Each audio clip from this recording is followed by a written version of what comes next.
അള്ളാഹു മനുഷ്യർക്ക് നൽകിയ അനുഗ്രഹങ്ങളുടെ കൂട്ടത്തിൽ ഏറ്റവും മഹത്വമുള്ളതാണ് ഹിദായത്ത് അഥവാ സന്മാർഗം.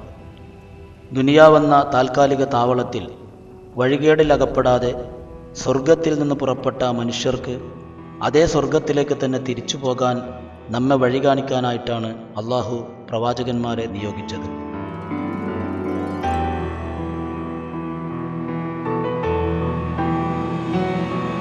മനുഷ്യപിതാവായ ആദം അലൈഹിസ്സലാമയെ അള്ളാഹു ആദ്യത്തെ നബിയായി നിയോഗിച്ചു. ആദം അലൈഹിസ്സലാം ഭൂമിയിൽ ആദ്യമായി കാൽവെച്ചത് ശ്രീലങ്കയിലെ ഒരു മലയിലാണെന്ന് അഭിപ്രായമുണ്ട്.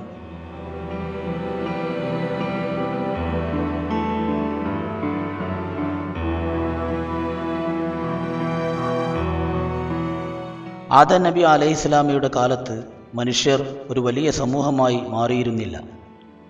ആദം നബി അലൈഹിസ്സലാമയുടെ ചരിത്രത്തിലെ സുപ്രധാന സംഭവമാണ് അദ്ദേഹത്തിൻ്റെ മനുഷ്യാകൃതിയിലുള്ള ഈ പാറ അവളെ ബാധിച്ച ശിക്ഷയുടെ പ്രതീകമാണെന്ന് കരുതുന്നവരുണ്ട്. സദോം ജനത നിശേഷം നശിപ്പിക്കപ്പെട്ടു. അവരുടെ ആവാസ സ്ഥലത്തെ അള്ളാഹു കീഴ്മേൽ മറിച്ചു.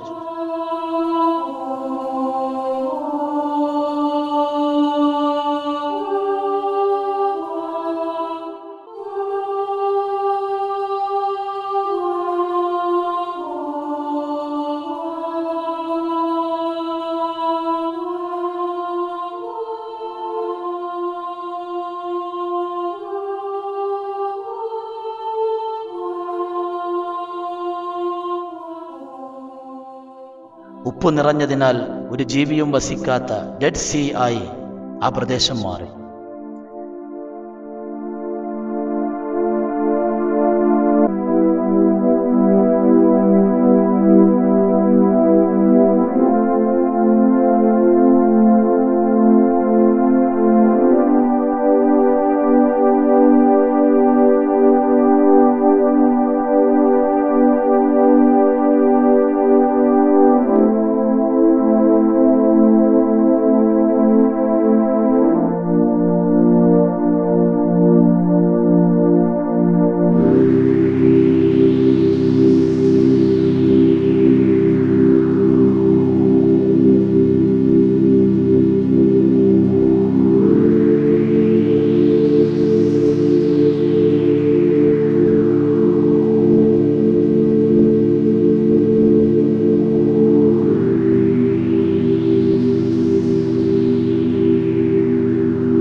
ഇബ്രാഹിം അലൈഹിസ്സലാമയുടെ 2 പുത്രന്മാരിലൂടെ സവിശേഷമായ 2 സമൂഹങ്ങൾക്ക് അള്ളാഹു ജന്മം നൽകി: ബനു ഇസ്രായേലികളും അറബികളും. ഇബ്രാഹിം പുത്രനായ ഇസ്ഹാഖ് നബി അലൈഹിസ്സലാമയുടെ മകൻ യാക്കൂബ് അലൈഹിസ്സലാമയുടെ മറ്റൊരു പേരായ ഇസ്രായേൽ എന്നതിലേക്ക് ചേർത്തുകൊണ്ടാണ് ബനു ഇസ്രായേൽ എന്ന് പറയുന്നത്. ഇബ്രാഹിം പുത്രനായ ഇസ്മായിൽ അലൈഹിസ്സലാമയുടെ സന്താന പരമ്പരയാണ് അറബികൾ. ഇബ്രാഹിം അലൈഹിസ്സലാമയുടെ മില്ലത്തിൽ അടിയുറച്ചു നിന്ന് ഇസ്ഹാഖ് അലൈഹിസ്സലാമയും ഇസ്മായിൽ അലൈഹിസ്സലാമയും ജീവിക്കുകയും സന്തതികളെ ദൈവമാർഗത്തിൽ നയിക്കുകയും ചെയ്തു. ഇസ്ഹാഖിൻ്റെ പുത്രനായ യാക്കൂബ് അലൈഹിസ്സലാം അള്ളാഹുവിൻ്റെ സരണിയിലേക്ക് ജനങ്ങളെ പ്രബോധനം ചെയ്തു. അവരെല്ലാം അള്ളാഹുവിനാൽ നിയോഗിക്കപ്പെട്ട പ്രവാചകന്മാരായിരുന്നു.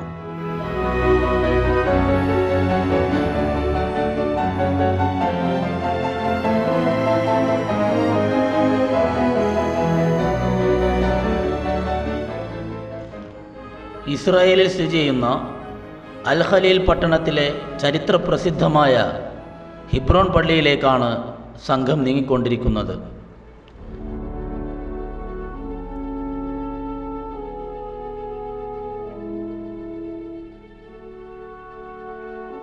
മുസ്ലിങ്ങൾക്ക് ഇവിടെ പ്രവേശനമില്ല എന്ന അറബി ഗൈഡിൻ്റെ നിർദ്ദേശത്തെ തുടർന്ന് മടങ്ങാനിരിക്കുകയായിരുന്നു സംഘം. എന്നാൽ പള്ളിയിലെ ജൂതനായ ഗൈഡ് സംഘത്തെ തിരികെ വിളിച്ച് ഇന്ന് മുഹറം 1 ആയതുകൊണ്ട് നിങ്ങൾക്ക് പ്രവേശനമുണ്ടെന്ന് പറയുകയും സംഘം വർദ്ധിച്ച സന്തോഷത്തോടെ പള്ളിയിലേക്ക് പ്രവേശിക്കുകയും ചെയ്തു. മുസ്ലിങ്ങളിൽ അധികമാരും കണ്ടിട്ടില്ലാത്ത കാഴ്ചകളാണ് ഞങ്ങൾക്കിവിടെ കാണാൻ സാധിച്ചത്. ഈ സമുദായത്തിൻ്റെ പിതാവായ ഹസ്രത്ത് ഇബ്രാഹിം അലൈഹിസ്സലാം, ഭാര്യ സാറ റളിയല്ലാഹു അൻഹ, മകൻ ഇസ്ഹാഖ് അലൈഹിസ്സലാം, ഭാര്യ റബേക്ക റളിയല്ലാഹു അൻഹ, അവരുടെ മകൻ യാക്കൂബ് അലൈഹിസ്സലാം, ഭാര്യ ലായിഖ റളിയല്ലാഹു അൻഹ, അവരുടെ മകൻ യൂസുഫ് അലൈഹിസ്സലാം എന്നിവരുടെ എല്ലാം ഖബറിടങ്ങൾ ഇവിടെ സ്ഥിതി ചെയ്യുന്നു. കൂടെ അയ്യൂബ് അലൈഹിസ്സലാമയുടെ ഖബറിടവും കാണാം.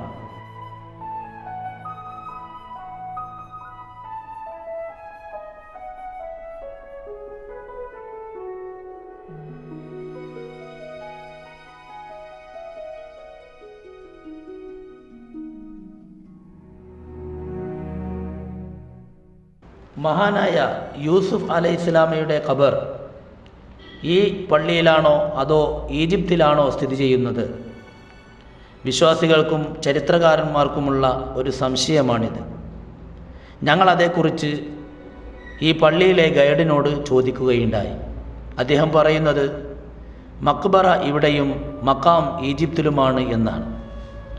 യഥാർത്ഥത്തിൽ സംഭവിച്ചത്, ഈജിപ്തിലെ ഭരണാധികാരിയായിരുന്നു യൂസുഫ് അലൈഹിസ്സലാം. അദ്ദേഹം അവിടെ വഫാത്താവുകയും ഖബറടക്കപ്പെടുകയും ഉണ്ടായി. ഇസ്രായേലികൾക്ക് പിൽക്കാലത്ത് ഈജിപ്തിൻ്റെ ഭരണം നഷ്ടപ്പെടുകയും അവരുടെ ശത്രുവിഭാഗമായ കിബിത്തികൾ അധികാരത്തിലേറുകയും ഇസ്രായേലികളെ അടിച്ചമർത്തുകയും ചെയ്തു. അപ്പോൾ അവരിലെ വലിയൊരു വിഭാഗം ജനങ്ങൾ ഈജിപ്ത് വിട്ട് ഫലസ്തീനിലേക്ക് പലായനം ചെയ്തു. കിട്ടാവുന്ന ഭൗതിക സാമഗ്രികളെല്ലാം അവർ കൂടെ കൊണ്ടുവരികയുണ്ടായി. കൂട്ടത്തിൽ യൂസുഫ് അലൈഹിസ്സലാമയുടെ വസിയത്തനുസരിച്ചുകൊണ്ട് അദ്ദേഹത്തിൻ്റെ ഭൗതിക ശരീരം അവർ പുറത്തെടുക്കുകയും അതുമായി ദീർഘമായ യാത്രകൾ നടത്തിക്കൊണ്ട് അവർ ഇന്നീ കാണുന്ന ഹെബ്രോണിലെത്തിച്ചേരുകയും മറ്റു പ്രവാചകന്മാരുടെ കൂടെ അദ്ദേഹത്തിൻ്റെ ഭൗതിക ശരീരവും അടക്കം ചെയ്യുകയാണ് ചെയ്തത്.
ഈ പള്ളിയുടെ 1-ാം നിലയിലാണ് നമസ്കാരം നടക്കുന്നത്.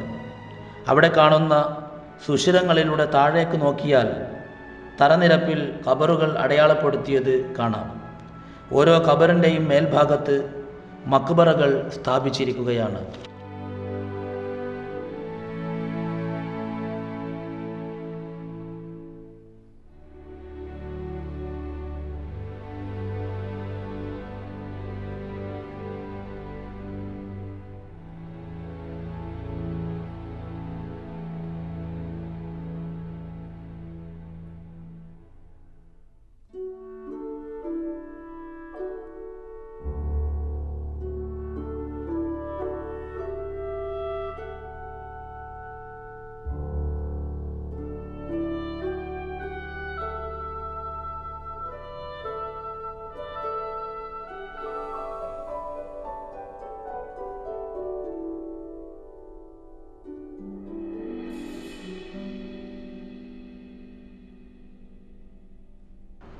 സമുദായത്തിൻ്റെ പിതാവായ ഇബ്രാഹിം അലൈഹിസ്സലാമയുടെയും കുടുംബത്തിൻ്റെയും പ്രവർത്തന കേന്ദ്രമായിരുന്നു ഈ പുണ്യഭൂമി.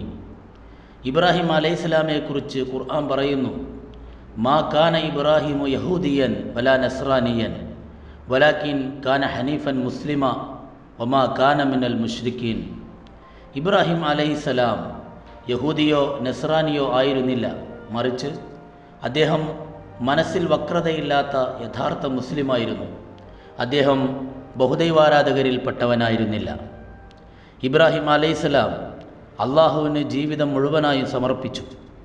അദ്ദേഹവും പുത്രൻ യാക്കൂബ് അലൈഹിസ്സലാമയും മക്കൾക്ക് നൽകിയ വസിയത്ത് ഇപ്രകാരമായിരുന്നു, യാ ബനിയ ഇന്നല്ലാഹ സ്തഫാ ലക്കുമുദ്ദീന ഫലാ തമൂതുന്ന ഇല്ലാ വ അൻതും മുസ്ലിമൂൻ.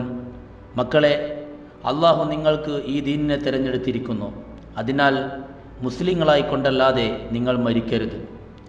ഇബ്രാഹിം അലൈഹിസ്സലാമയും അദ്ദേഹത്തിൻ്റെ സന്താന പരമ്പരകളും അള്ളാഹുവിൻ്റെ ദീനനുസരിച്ച് വിശുദ്ധ ജീവിതം നയിച്ചു. അവരുടെ കാലത്തെ മനുഷ്യർക്ക് അള്ളാഹുവിൻ്റെ ദീനിൻ്റെ സന്ദേശം എത്തിച്ചു. ദുനിയാവിൻ്റെ ആർഭാടങ്ങളിൽ നിന്ന് വിരക്തരായി അവർ ജീവിച്ചു. മുസ്ലിങ്ങളോട് ആ വിശുദ്ധ മാർഗത്തിൽ ജീവിക്കണമെന്ന് അള്ളാഹു ഉപദേശിക്കുന്നു. ഖുർആനിൽ അള്ളാഹു തആല പറയുന്നു, വമൻ യർഗബു അൻ മില്ലതി ഇബ്രാഹീമ ഇല്ലാ മൻ സഫിഹ നഫ്സ വലഖദ് ഇസ്തഫൈനാഹു ഫിദ്ദുനിയ വഇന്നഹു ഫിൽ ആഖിറതി ലമിനസ് സാലിഹീൻ. സ്വയം വിഡ്ഢിയായവനല്ലാതെ ആരാണ് ഇബ്രാഹിമിൻ്റെ മാർഗം ഉപേക്ഷിക്കുക? ദുനിയാവിൽ അദ്ദേഹത്തെ നാം തിരഞ്ഞെടുത്തു, പരലോകത്ത് അദ്ദേഹം സ്വാലിഹീങ്ങളിൽ പെട്ടവനായിരിക്കും. നാം ഈ നിൽക്കുന്ന മണ്ണ് മഹാരഥന്മാരായ അമ്പിയാക്കളുടെ നാടാണ്. ഇതിൻ്റെ ചുറ്റുവട്ടത്തെ അള്ളാഹു അനുഗ്രഹിച്ചിരിക്കുന്നു. ജൂതന്മാർ ഇന്ന് ഈ മന്ദിരങ്ങളുടെ പവിത്രത നശിപ്പിക്കുകയാണ്. മുസ്ലിങ്ങളെ ഇവിടെ പ്രവേശിക്കുന്നതിൽ നിന്ന് അവർ തടയുന്നു. ഈ മഹാരഥന്മാരായ പ്രവാചകന്മാരെക്കുറിച്ച് തികച്ചും തെറ്റായ വിവരങ്ങളാണ് അവർ സന്ദർശകർക്ക് നൽകുന്നത്. ജൂതന്മാർ മാത്രമാണ് ഈ പുണ്യപുരുഷന്മാരുടെ പിന്മുറക്കാരെന്നും മുസ്ലിങ്ങൾ ഈ അമ്പിയാക്കളുടെ ശത്രുക്കളാണെന്നും അവർ പ്രചരിപ്പിക്കുന്നു. ഹെബ്രോണിലെ ഈ പള്ളിയിലേക്ക് മുസ്ലിങ്ങൾക്ക് അവർ പ്രവേശനം അനുവദിക്കുന്നത് വർഷത്തിൽ ഒരു ദിവസം മാത്രമാണ്, അതും അവരുടെ ഔദാര്യം എന്ന നിലക്ക്. ഇവിടെ ചുറ്റിക്കറങ്ങുമ്പോൾ നാം ചിന്തിച്ചു പോകുന്നു, എന്തുകൊണ്ട് ഇങ്ങനെ സംഭവിച്ചു? ഒരു കാലത്ത് ഈ പ്രദേശം ഇസ്ലാമിൻ്റെ കീഴിലായിരുന്നു. ഖലീഫ ഉമർ റളിയല്ലാഹു അൻഹുവിൻ്റെ ഖിലാഫത്ത് കാലത്ത് ഈ പുണ്യഭൂമി ഇസ്ലാമിനോട് ചേർക്കപ്പെട്ടു. നൂറ്റാണ്ടുകൾ മുസ്ലിങ്ങൾ ഇവിടെ ആത്മീയമായ അനുഭൂതികൾ നുകർന്ന് ജീവിച്ചു. അവർ പണിതതാണ് ഈ പള്ളി. ഇടക്കാലത്ത് ക്രൈസ്തവർ ഈ പുണ്യഭൂമി അവരുടേതാക്കി മാറ്റി. നിലക്കാത്ത കുരിശുയുദ്ധങ്ങളിലൂടെ പുണ്യഭൂമികൾ അവർ കയ്യേറി. എന്നാൽ ധീരനായ സുൽത്താൻ സലാഹുദ്ദീൻ അയ്യൂബി ഫലസ്തീൻ ജയിച്ചടക്കുകയുണ്ടായി. ഈ പള്ളിയിലെ മിമ്പർ അദ്ദേഹം പണിയിച്ചതാണ്. മുസ്ലിങ്ങൾ ലോകത്തിന് മുമ്പിൽ തലയുയർത്തി നിന്ന ആ സുന്ദരകാലത്തിൻ്റെ പ്രതീകമായി ഈ മിമ്പർ ഇവിടെ നിലകൊള്ളുന്നു. ബ്രിട്ടനും അമേരിക്കയും അടങ്ങുന്ന സാമ്രാജ്യത്വ ശക്തികൾ ഇസ്ലാമിനോടുള്ള ശത്രുത കാട്ടിയതിൻ്റെ പരസ്യമായ തെളിവാണ് ഇന്ന് ഈ പുണ്യഭൂമി ജൂതന്മാർ കൈക്കലാക്കിയിരിക്കുന്നു എന്നത്. 1948 ലോക മുസ്ലിങ്ങളെ ഒന്നടങ്കം ഞെട്ടിച്ചുകൊണ്ട് ബ്രിട്ടൻ നേതൃത്വം കൊടുത്ത് അറബി രാജ്യങ്ങൾക്കിടയിൽ ഇസ്രായേൽ എന്ന ജൂതരാഷ്ട്രത്തെ ബലം പ്രയോഗിച്ച് കുടിയിരുത്തി. അറബികളുടെ ഭൂമികൾ ബലം പ്രയോഗിച്ച് തട്ടിയെടുത്തു. ലക്ഷക്കണക്കിന് ഫലസ്തീനികളെ ഈ മണ്ണിൽ നിന്ന് ആട്ടിയോടിച്ചു. ലോകത്തിൻ്റെ നാനാഭാഗങ്ങളിലേക്ക് അവർ ചിന്നിച്ചിതറി. അന്ന് അറബികൾ ഒന്നിച്ചു നിന്നിരുന്നെങ്കിൽ ജൂതന്മാരെ പരാജയപ്പെടുത്താമായിരുന്നു. എന്നാൽ പരസ്പരം തമ്മിലടിച്ചും രഹസ്യമായി ശത്രുവിനെ സഹായിച്ചും ജീവിക്കുന്ന അറബ് സമൂഹത്തിന് ഇസ്രായേലിനെ പേടിയാണ്. കാരണം ഇസ്രായേലിനെ താങ്ങി നിർത്തുന്നത് അമേരിക്കയാണ്. അമേരിക്കയെ വെറുപ്പിച്ചുകൊണ്ടുള്ള ഒരു നീക്കത്തിനും അറബികൾ തയ്യാറല്ല. ഈ ഭീരുത്വമാണ് ജൂതന്മാരുടെ ശക്തി. ഈ പുണ്യഭൂമിയെ എന്തു ചെയ്താലും ആരും തടയാൻ വരില്ല എന്നവർ കരുതുന്നു. എന്നാൽ ഫലസ്തീനികൾ അവരുടെ ജന്മനാടിന് വേണ്ടി പോരാട്ടത്തിലാണ്. ആ പോരാട്ടം അള്ളാഹുവിൻ്റെ മാർഗത്തിലാണ്. ഒരു നാളിൽ അവർ വിജയിക്കും. ജൂതരാഷ്ട്രം തകരും. ജൂതന്മാർ ചെയ്ത ക്രൂരതകൾക്ക് ചരിത്രത്തിൻ്റെ പ്രതികാരം അനുഭവിക്കേണ്ടി വരും. സ്വന്തം മണ്ണിൽ നിർഭയരായി ജീവിക്കാൻ ഫലസ്തീനികൾക്ക് സാധിക്കും. ഇവിടെ നിന്നുകൊണ്ട് നാം പ്രാർത്ഥിക്കേണ്ടത് അള്ളാഹുവോടാണ്, ഇസ്ലാമിൻ്റെ മുസ്ലിങ്ങളുടെ ഇസ്സത്തിന് വേണ്ടി, ഈ പുണ്യഭൂമി മുസ്ലിങ്ങൾക്ക് ലഭിക്കുന്നതിന് വേണ്ടി, പുണ്യപ്രവാചകന്മാരുടെ സത്യപാതയിൽ അടിയുറച്ച് നിലകൊള്ളുന്നതിന് വേണ്ടി, അള്ളാഹുവോടും ദീനിനോടും ധിക്കാരം കാണിച്ച ജൂതപരിഷകൾ ചരിത്രത്തിൻ്റെ ചവറ്റുകൊട്ടയിലേക്ക് എറിയപ്പെടുന്നതിന് വേണ്ടി.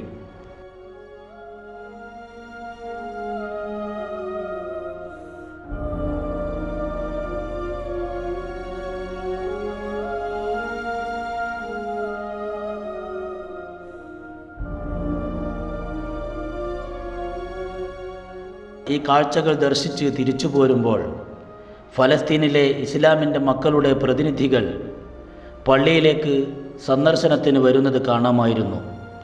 അപൂർവമായി ലഭിക്കുന്ന സൗഭാഗ്യത്തെ അവർ ആസ്വദിക്കുകയാണ്.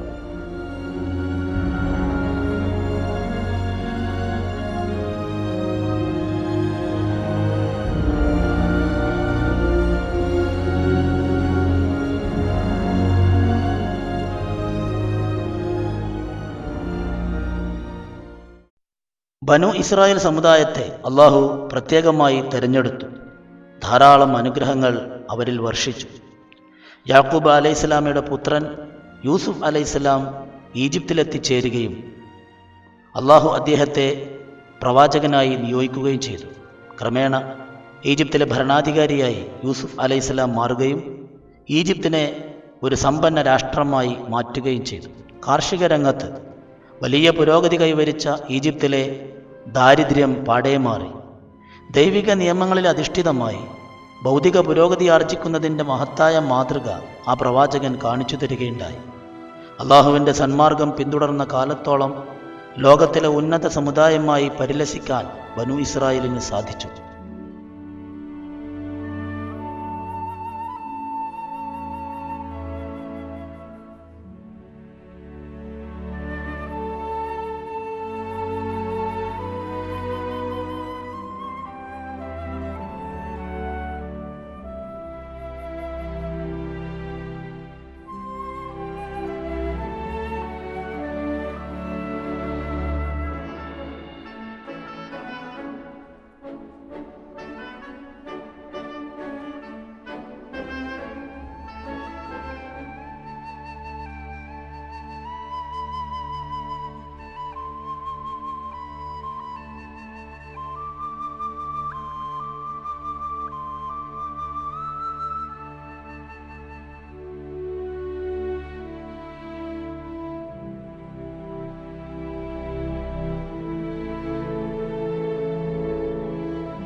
ക്രമേണ ദൈവിക നിയമങ്ങളിൽ നിന്ന് അവരകന്നു.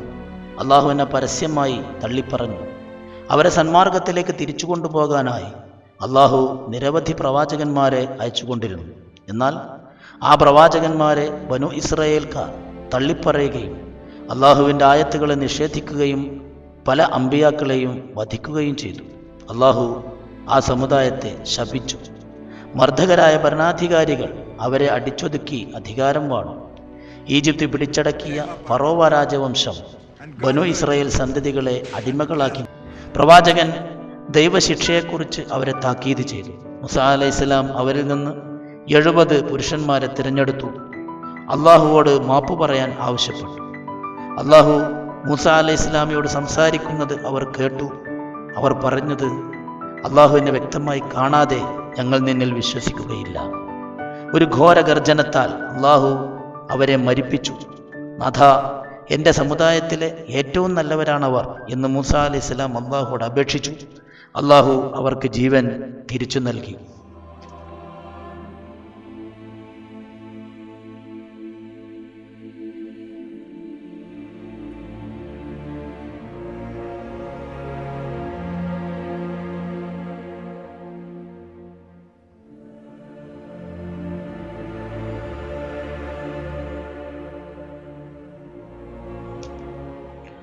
മൂസാ അലൈഹിസ്സലാം ഇസ്രായേൽ സമുദായത്തെ ഫലസ്തീനിൻ്റെ കവാടത്തിലെത്തിച്ചു.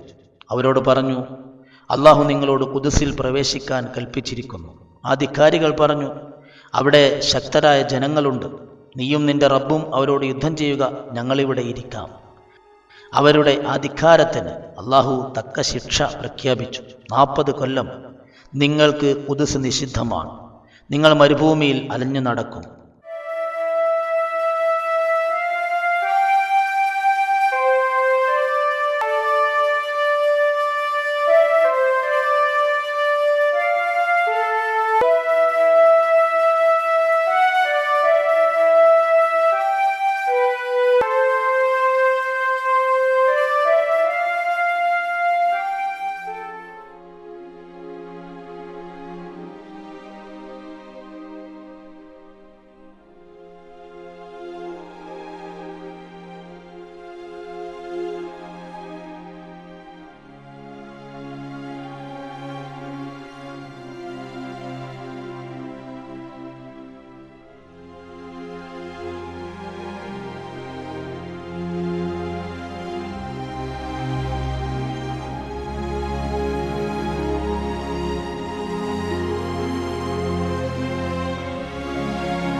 ഈ പരീക്ഷണങ്ങളൊന്നും പക്ഷേ അള്ളാഹുവിലേക്ക് പശ്ചാത്തപിച്ച് മടങ്ങാൻ ആ ജനതയെ പ്രേരിപ്പിക്കുകയുണ്ടായില്ല.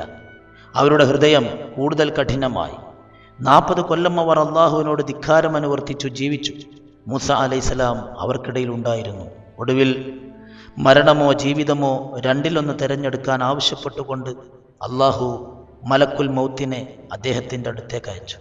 മൂസ അലൈഹിസ്സലാം പ്രാർത്ഥിച്ചു, രക്ഷിതാവേ, ബൈത്തുൽ മുഖദ്ദസിൻ്റെ അരികിൽ വെച്ച് എന്നെ നീ മരിപ്പിക്കണമേ. അള്ളാഹു അദ്ദേഹത്തിൻ്റെ പ്രാർത്ഥന സ്വീകരിച്ചു. ബൈത്തുൽ മുഖദ്ദസിൽ നിന്ന് ഒരു കല്ലെറിഞ്ഞാലെത്തുന്ന ദൂരത്ത് വെച്ച് മൂസ അലൈഹിസ്സലാം മരണമടയുകയുണ്ടായി.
മൂസാ നബി അലൈഹിസ്സലാമയുടെ ചരിത്രത്തിലെ ഒരു വിഖ്യാത കഥാപാത്രമാണ് ഖാറൂൻ. വിശുദ്ധ ഖുർആൻ സൂറ അൽ ഖസസിൻ്റെ അവസാന ഭാഗത്ത് ഇന്ന ഖാറൂന കാന മിൻ ഖൗമി മൂസ ഫബഗാ അലൈഹിം എന്ന് തുടങ്ങി ഈ ഖാറൂനെ സംബന്ധിച്ചുള്ള വിശദീകരണം നമുക്ക് വായിക്കാൻ സാധിക്കും. ഖാറൂൻ ധനാഢ്യനായ ഒരു ഇസ്രായേലിയായിരുന്നു. തൻ്റെ സമ്പത്ത് കൊണ്ട് അയാൾ അഹങ്കരിക്കുകയും അള്ളാഹുവെ ധിക്കരിക്കുകയും മൂസ അലൈഹിസ്സലാമയെയും അദ്ദേഹത്തിൻ്റെ അനുയായികളെയും പരിഹസിക്കുകയും അവരെ വിശ്വാസത്തിൽ നിന്നും വ്യതിചലിപ്പിക്കാനായി പരമാവധി പരിശ്രമിക്കുകയും ചെയ്യുകയുണ്ടായി. ഖാറൂൻ തൻ്റെ അളവറ്റ സമ്പത്തിൽ അഹങ്കരിക്കുക മാത്രമല്ല, പാവങ്ങളായ ആളുകളെ അള്ളാഹുവിങ്കിൽ നിന്നും അള്ളാഹുവിൻ്റെ ചിന്തയിൽ നിന്നും വ്യതിചലിപ്പിക്കാനായി തൻ്റെ എല്ലാ പ്രൗഢികളോടും കൂടി പുറത്തിറങ്ങാറുണ്ടായിരുന്നു എന്ന് അല്ലാഹു തആല വിശുദ്ധ ഖുർആനിൽ പറയുന്നു. അങ്ങനെ ഖാറൂനിൻ്റെ ഈ പ്രൗഢിയും പത്രാസുകളും കണ്ടുകൊണ്ട് ഞങ്ങൾക്കും ഖാറൂനിൻ്റേതുപോലെ നൽകപ്പെട്ടിരുന്നെങ്കിൽ എന്ന് പാവപ്പെട്ടവരായ ആളുകൾ ധരിക്കുകയും ആഗ്രഹിക്കുകയും അവർ അള്ളാഹുവിൻ്റെ അനുഗ്രഹങ്ങളെ മറന്നുപോകുന്ന രൂപത്തിൽ സംസാരിക്കുകയും ചെയ്തതിനെക്കുറിച്ച് ഖുർആൻ പറയുന്നു. ഖാറൂനിൻ്റെ ഇസ്ലാമികമായ വിരുദ്ധ നിലപാടുകൾ ശക്തിപ്പെട്ടപ്പോൾ അള്ളാഹു സുബ്ഹാനഹു തആല അയാൾക്ക് തക്കതായ ശിക്ഷ നൽകുന്നത് വിശുദ്ധ ഖുർആൻ പറയുന്നു. ഫഖസഫ്ന ബിഹി വബിദാരിഹിൽ അർദ്, അവനെയും അവൻ്റെ കൊട്ടാരത്തെയും നാം ആഴ്ത്തിക്കളയുകയാണ് ചെയ്തത്. നമ്മൾ ഈ കാണുന്ന ഈ വിശാലമായ തടാകത്തിൻ്റെ നടുവിലാണ് ഖാറൂനിൻ്റെ ആഴ്ത്തപ്പെട്ട ആ ഭാഗമുള്ളത് എന്ന് പറയപ്പെടുന്നു. ഇന്നും ഈജിപ്ഷ്യൻ ഗവൺമെൻറ് ഖാറൂനിൻ്റെ അവശിഷ്ടങ്ങൾ കണ്ടെത്താൻ വേണ്ടിയുള്ള പര്യവേഷണങ്ങൾ നടത്തിക്കൊണ്ടിരിക്കുന്നതായാണ് റിപ്പോർട്ടുകൾ സൂചിപ്പിക്കുന്നത്. ഖാറൂനിന് സംഭവിച്ച ഈ വിപത്ത് ജനങ്ങളെ വല്ലാത്ത ആഘാതം ഏൽപ്പിക്കുകയുണ്ടായി. അവർ അള്ളാഹുവിലേക്ക് മടങ്ങുകയും അവരുടെ തെറ്റുകളിൽ പശ്ചാത്തപിക്കുകയും എന്ന് മാത്രമല്ല, ഖാറൂനിന് നൽകപ്പെട്ടതുപോലുള്ള ശിക്ഷ ഞങ്ങൾക്കൊരിക്കലും നൽകപ്പെടരുതേ എന്ന് ജനങ്ങൾ പ്രാർത്ഥിച്ചതായി വിശുദ്ധ ഖുർആൻ സൂറ അൽ ഖസസിൽ വ്യക്തമാക്കുന്നു. എന്തായിരുന്നാലും അള്ളാഹു സുബ്ഹാനഹു തആല ഈ അക്രമിയെ പാഠം പഠിപ്പിച്ചു എന്ന് മാത്രമല്ല, അയാളെ ഒരു ദൃഷ്ടാന്തമായി അവശേഷിപ്പിക്കുകയും ചെയ്തു. മൂസാ അലൈഹിസ്സലാമയെയും വിശ്വാസികളെയും അത്രയും വലിയ ദ്രോഹമാണ് ഖാറൂൻ നടത്തിയിരുന്നത് എന്നത് ചരിത്രത്തിൽ നമുക്ക് കാണാൻ സാധിക്കും.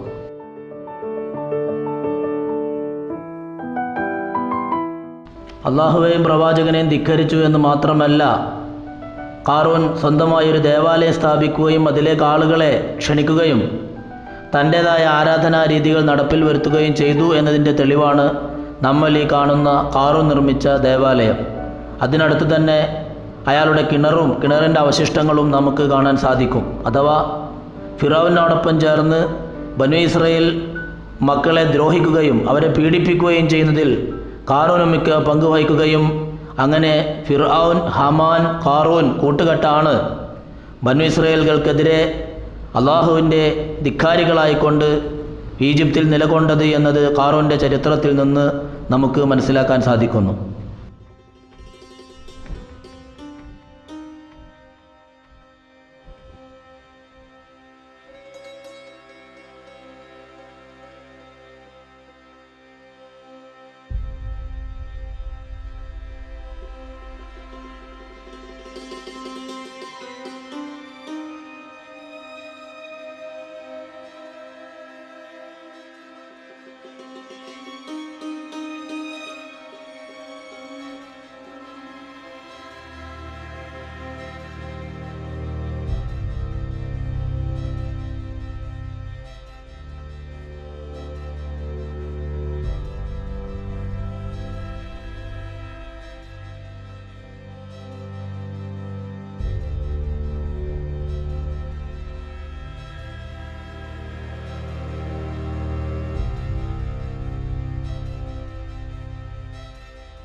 നമ്മളിപ്പോൾ ഈ കണ്ടുകൊണ്ടിരിക്കുന്നത് ഈജിപ്തിലെ കൈറോ നഗരത്തിനടുത്തുള്ള ഗീസയിലെ വിശ്വവിഖ്യാതമായ പിരമിഡുകളാണ്.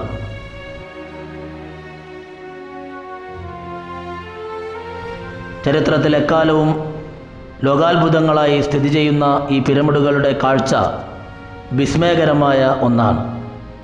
ഈ പിരമിഡുകൾ നിർമ്മിക്കപ്പെട്ട കാലത്തെക്കുറിച്ച് പറയുന്നത് BC 5000-നും BC 332-നും ഇടയിലുള്ള കാലയളവിലാണ് ഇത് നിർമ്മിക്കപ്പെട്ടത് എന്നാണ്. ആധുനിക സാങ്കേതിക വിദ്യകളൊന്നും ഇല്ലാത്ത ആ കാലഘട്ടത്തിൽ ഇത്രയും വലിയ എടുപ്പുകൾ പണി കഴിപ്പിക്കപ്പെട്ടു എന്നുള്ളത് വലിയ അത്ഭുതമായി അവശേഷിക്കുന്നു. ഇവിടെ ധാരാളം പിരമിഡുകൾ നമുക്ക് കാണാൻ സാധിക്കും. ഇതിൽ ഏറ്റവും വലിയ പിരമിഡ് അഥവാ 147 മീറ്റർ ഉയരമുള്ള ഈ പിരമിഡ് ചിയോഫ് അഥവാ കുഫു രാജാവിൻ്റെ പിരമിഡാണ്. 2500 കിലോ ഭാരമുള്ള 23 ലക്ഷം കല്ലുകളാണ് ഇതിൽ ഉപയോഗിച്ചിട്ടുള്ളത് എന്ന് പറയപ്പെടുന്നു. ക്രെയിനില്ലാത്ത കാലത്ത് ഇസ്രയേലികളെ അടിമപ്പണി ചെയ്യിച്ച് പണി ചെയ്ത ഇത്തരത്തിലുള്ള പിരമിഡുകൾ അന്ന് ഇസ്രയേലികൾ അനുഭവിച്ചിരുന്ന പീഡനങ്ങളുടെ ദൃഷ്ടാന്തങ്ങളായി നമുക്ക് മനസ്സിലാകുന്നു. കാലാന്തരങ്ങളായി അടിമ മേഖലയിൽ ആളുകൾ അനുഭവിക്കുന്ന വലിയ പീഡനങ്ങളുടെ ദൃഷ്ടാന്തമാണിത്.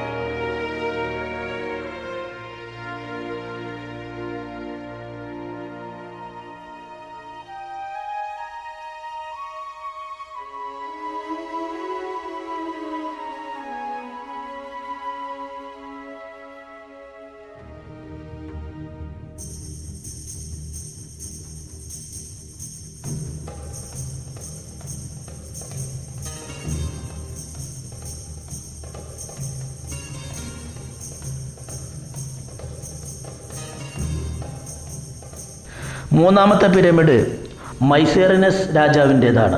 അതിനടുത്തായി ചെറിയ 3 പിരമിഡുകളെ നമ്മൾ കാണുന്നുണ്ട്. അത് രാജ്ഞിമാരുടേതാണ്. ഇതിനടുത്തായിട്ടാണ് ഈ പിരമിഡുകളുടെ കൂട്ടത്തിലുള്ള വിശ്വവിഖ്യാതമായ സ്ഫിങ്സിൻ്റെ പ്രതിമ നമുക്ക് കാണാൻ സാധിക്കും. അതും ഈജിപ്ഷ്യൻ സഞ്ചാരികളെ ആകർഷിക്കുന്ന ഒരു കാഴ്ചയാണ്.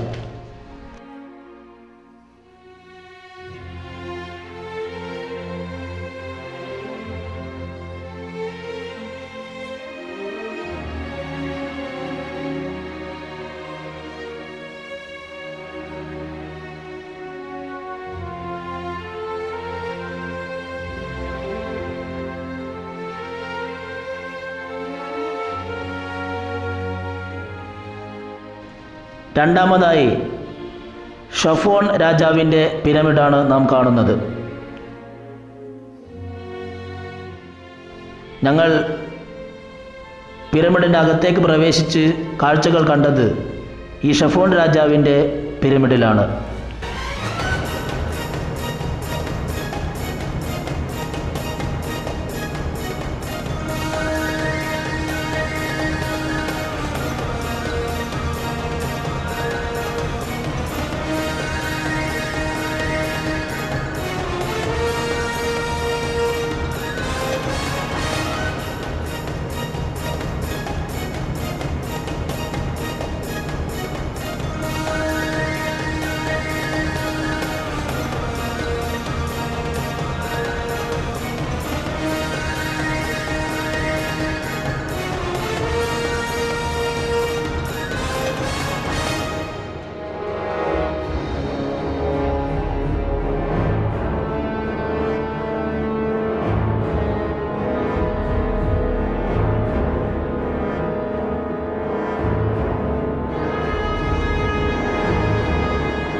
പടിപടിയായി താഴെ ഇറങ്ങി പോകുമ്പോൾ മമ്മി സൂക്ഷിച്ചു വച്ചിരുന്ന ഒരു വിശാലമായ അകത്തളത്തിൽ നമ്മളെത്തുന്നു.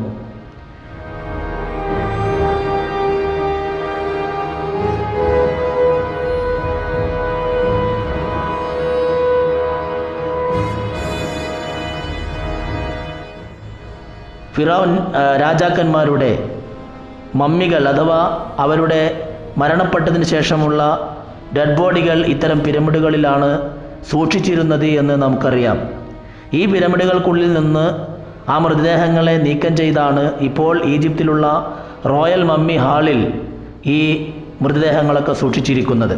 അതിൽ ഷഫോൺ രാജാവിൻ്റെ മൃതദേഹം ഇവിടെ നിന്ന് നീക്കം ചെയ്തത് 1818 മാർച്ച് 2 ബെൽസോണി എന്ന ഫ്രഞ്ചുകാരനാണെന്ന് ഇവിടെയുള്ള ചുമർ ലേഖനങ്ങളിൽ നിന്ന്, ലിഖിതത്തിൽ നിന്ന് നമുക്ക് മനസ്സിലാക്കാൻ സാധിക്കുന്നുണ്ട്.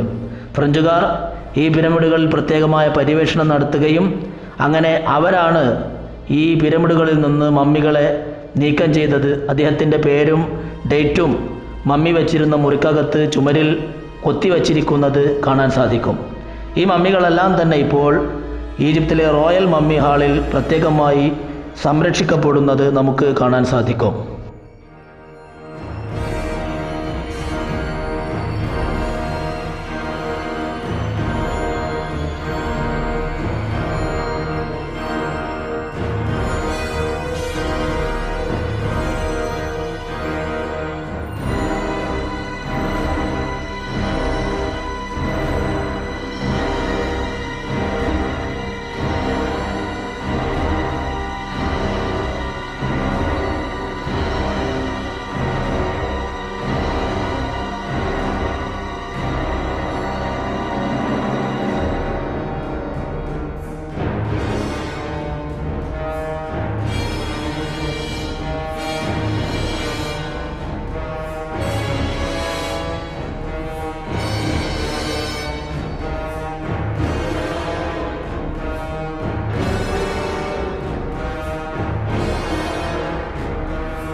ബനു ഇസ്രായേലർ വഴി കാണാതെ അലഞ്ഞുകൊണ്ടേയിരുന്നു. ഒടുവിൽ യൂശാ ബിൻ നൂൻ അലൈഹിസ്സലാം അവരെ ഒരുമിച്ച് കൂട്ടി ജോർദാനിലേക്ക് രക്ഷപ്പെടുത്തി.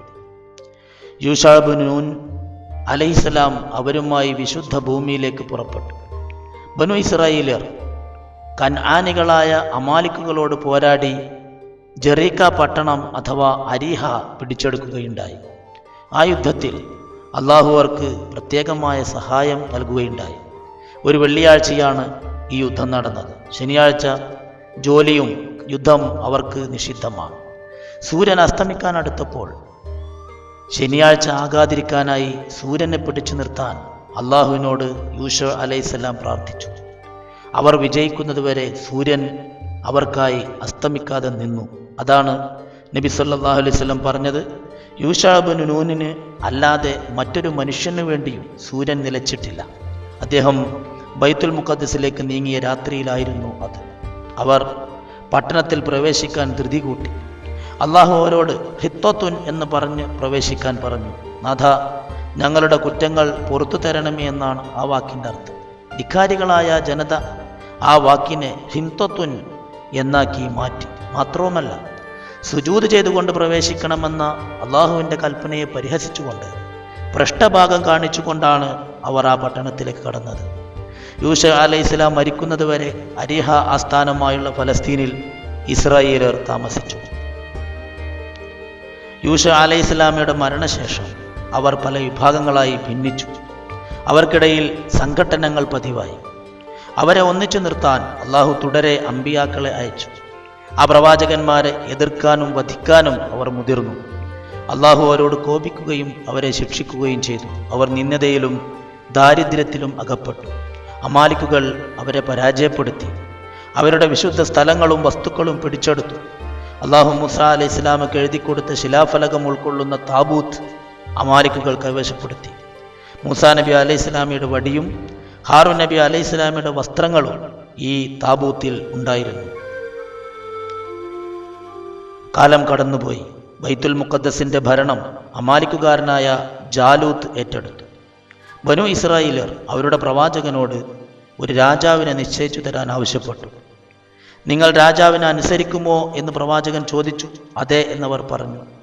താലൂത്തിനെ ഇസ്രായേലരുടെ രാജാവാക്കിയതായി പ്രവാചകൻ പ്രഖ്യാപിച്ചു. പക്ഷെ അവർ അദ്ദേഹത്തെ അംഗീകരിക്കാൻ കൂട്ടാക്കിയില്ല. പ്രവാചകൻ പറഞ്ഞു, നഷ്ടപ്പെട്ട താബൂത്ത് നിങ്ങൾക്ക് തിരിച്ചു കിട്ടും. അതാണ് താലൂത്തിനെ അള്ളാഹു രാജാവാക്കി എന്നതിൻ്റെ തെളിവ്. അവർ നോക്കി നിൽക്കെ മലക്കുകൾ താബൂത്തുമായി അവരിലേക്ക് എത്തി. മലക്കുകളെ കണ്ടില്ലെങ്കിലും താബൂത്ത് അവർ പരിശോധിച്ചു. അത് നഷ്ടപ്പെട്ട താബൂത്ത് തന്നെയാണെന്ന് അവർക്ക് ബോധ്യപ്പെട്ടു.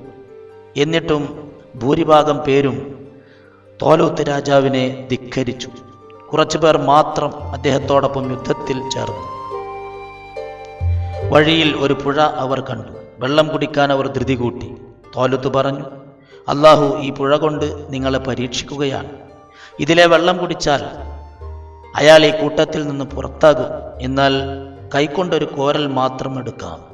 ഏതാനും പേരൊഴിച്ച് എല്ലാവരും പുഴവെള്ളം ആർത്തിയോടെ കുടിച്ചു. അവരെ മാറ്റി നിർത്തി ഒരു ചെറു സംഘവുമായി അമാലിക്കുകളോട് യുദ്ധം ചെയ്യാൻ താലൂത്ത് തയ്യാറായി. ജാലൂത്ത് എന്ന അക്രമിയെയും അയാളുടെ സൈന്യത്തെയും കണ്ടപ്പോൾ ഇസ്രായേലർ പകച്ചുപോയി. അവരിലെ കപടന്മാർ പറഞ്ഞു, ഈ സൈന്യത്തെ നേരിടാൻ നമുക്ക് ശക്തിയില്ല. എന്നാൽ യഥാർത്ഥ വിശ്വാസികൾ മൊഴിഞ്ഞു, എത്രയെത്ര ചെറു സംഘങ്ങളാണ് അള്ളാഹുവിൻ്റെ സഹായത്താൽ വൻ സൈന്യങ്ങളെ തോൽപ്പിച്ചിട്ടുള്ളത്. താലൂത്ത് അവർക്ക് വേണ്ടി ഒരു പ്രാർത്ഥന അള്ളാഹുവോട് നടത്തുകയുണ്ടായി. റബ്ബന അഫ്രിഗ് അലൈന സബ്റൻ വസബ്ബിത് അഖ്ദാമന വൻസുർന അലൽ ഖൗമിൽ കാഫിരീൻ. നാഥ, ഞങ്ങൾക്ക് സഹനശക്തി ചൊരിയണം. കാൽപാദങ്ങളെ ഉറപ്പിച്ചു നിർത്തണം. നിഷേധികൾക്കെതിരിൽ ഞങ്ങളെ സഹായിക്കണം. ജാലൂത്തുമായുണ്ടായ ഈ പോരാട്ടത്തിൽ ബനു ഇസ്രായേലിലെ വെറും 70 പേരാണ് പങ്കെടുത്തത്. ജാലൂത്ത് അവരെ ദ്വന്ദ്വയുദ്ധത്തിന് വെല്ലുവിളിച്ചു. ഇസ്രായേൽ സൈന്യത്തിൽ നിന്ന് ആരും മുന്നോട്ട് വരുന്നില്ല. എല്ലാവരും ജാലൂത്തിന് ഭയന്നു. എന്നാൽ ആ സംഘത്തിലെ 16 വയസ്സ് മാത്രമുള്ള ദാവൂദ് മുന്നോട്ട് വന്നു. താലൂത്ത് രാജാവ് ദാവൂദിനെ പരിഗണിച്ചില്ല. തൻ്റെ അണികളെ അദ്ദേഹം പ്രോത്സാഹിപ്പിച്ചു. ജാലൂത്തിനെ പരാജയപ്പെടുത്തിയാൽ തൻ്റെ കാലശേഷം രാജാവാക്കാം, തൻ്റെ പുത്രിയെ വിവാഹം ചെയ്യാം. എല്ലാ വാഗ്ദാനങ്ങളും മുന്നോട്ട് വെച്ചിട്ടും ആരും തയ്യാറായില്ല. അദ്ദേഹം നിർബന്ധിതനായി ദാവൂദിനെ ജാലൂത്തിനെ നേരിടാൻ അയച്ചു. ഏതാനും കല്ലുകൾ, ഒരു കവണ, അതായിരുന്നു ദാവൂദ് അലൈഹിസ്സലാമയുടെ ആയുധം. കവണ കൊണ്ട് ജാലൂത്തിൻ്റെ തല ഉന്നം വെച്ച് ദാവൂദ് അലൈഹിസ്സലാം കല്ലെറിഞ്ഞു. ജാലൂത്ത് തൽക്ഷണം മരിച്ചു വീണു.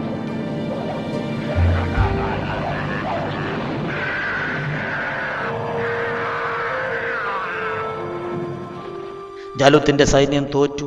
ഇസ്രായേലർ വിജയിച്ചു. ദാവൂദ് അലൈഹിസ്സലാമയിലൂടെ അല്ലാഹു തആല അവരെ സഹായിക്കുകയായിരുന്നു. താലൂത്ത് രാജാവ് മരണപ്പെട്ടപ്പോൾ ഇസ്രായേലർ ആരെ രാജാവാക്കണമെന്ന കാര്യത്തിൽ ഭിന്നിച്ചു. ഒരു വിഭാഗം താലൂത്തിൻ്റെ പുത്രനെ രാജാവാക്കി. ഖുദ്സും പരിസര പ്രദേശങ്ങളും അയാളുടെ അധീനതയിലായി. മറ്റൊരു വിഭാഗം ദാവൂദ് അലൈഹിസ്സലാമയെ രാജാവാക്കി. താലൂത്ത് പുത്രനെ യുദ്ധത്തിൽ തോൽപ്പിച്ച് ദാവൂദ് അലൈഹിസ്സലാം ഖുദ്സിൽ പ്രവേശിച്ചു. BC 995 ഫലസ്തീനിൽ ഇസ്രായേലരുടെ ആദ്യ ഭരണകൂടം സ്ഥാപിതമായി. ദാവൂദ് അലൈഹിസ്സലാമയുടെ മരണത്തെ തുടർന്ന് പുത്രൻ സുലൈമാൻ നബി അലൈഹിസ്സലാം ഖുദ്സിൻ്റെ രാജാവായി. കാറ്റുപോലുള്ള പ്രകൃതി ശക്തികളെ അള്ളാഹു അദ്ദേഹത്തിന് അധീനപ്പെടുത്തി. ജിന്നുകളും പക്ഷികളും മറ്റു ജീവജാലങ്ങളും അദ്ദേഹത്തിന് സേവനങ്ങൾ ചെയ്തിരുന്നു. ആദ്യകാലം മുതൽ ഫലസ്തീനിൽ നിലനിന്നിരുന്ന മസ്ജിദുൽ അഖ്സ സുലൈമാൻ അലൈഹിസ്സലാം പുനർനിർമ്മിക്കുകയുണ്ടായി. സുലൈമാൻ നബി അലൈഹിസ്സലാമയുടെ സൈന്യത്തിലെ ജിന്നുകൾ നിർമ്മിച്ചതെന്ന് കരുതപ്പെടുന്ന കൂറ്റൻ തൂണുകൾ ഇന്നും മസ്ജിദുൽ അഖ്സയിൽ കാണാം. പുണ്യമുദ്ദേശിച്ച് മുസ്ലിങ്ങൾക്ക് സിയാറത്ത് അനുവദിക്കപ്പെട്ട മൂന്നാമത്തെ ഹറം ഷരീഫാണ് മസ്ജിദുൽ അഖ്സ. ആ മന്ദിരത്തെയും അതിൻ്റെ ചുറ്റുവട്ടത്തെയും അള്ളാഹു അനുഗ്രഹീതമാക്കിയതായി ഖുർആൻ പറയുന്നു. ഇസ്ലാമിലെ ഒന്നാമത്തെ ഖിബിലയാണ് ഈ വിശുദ്ധ മന്ദിരം.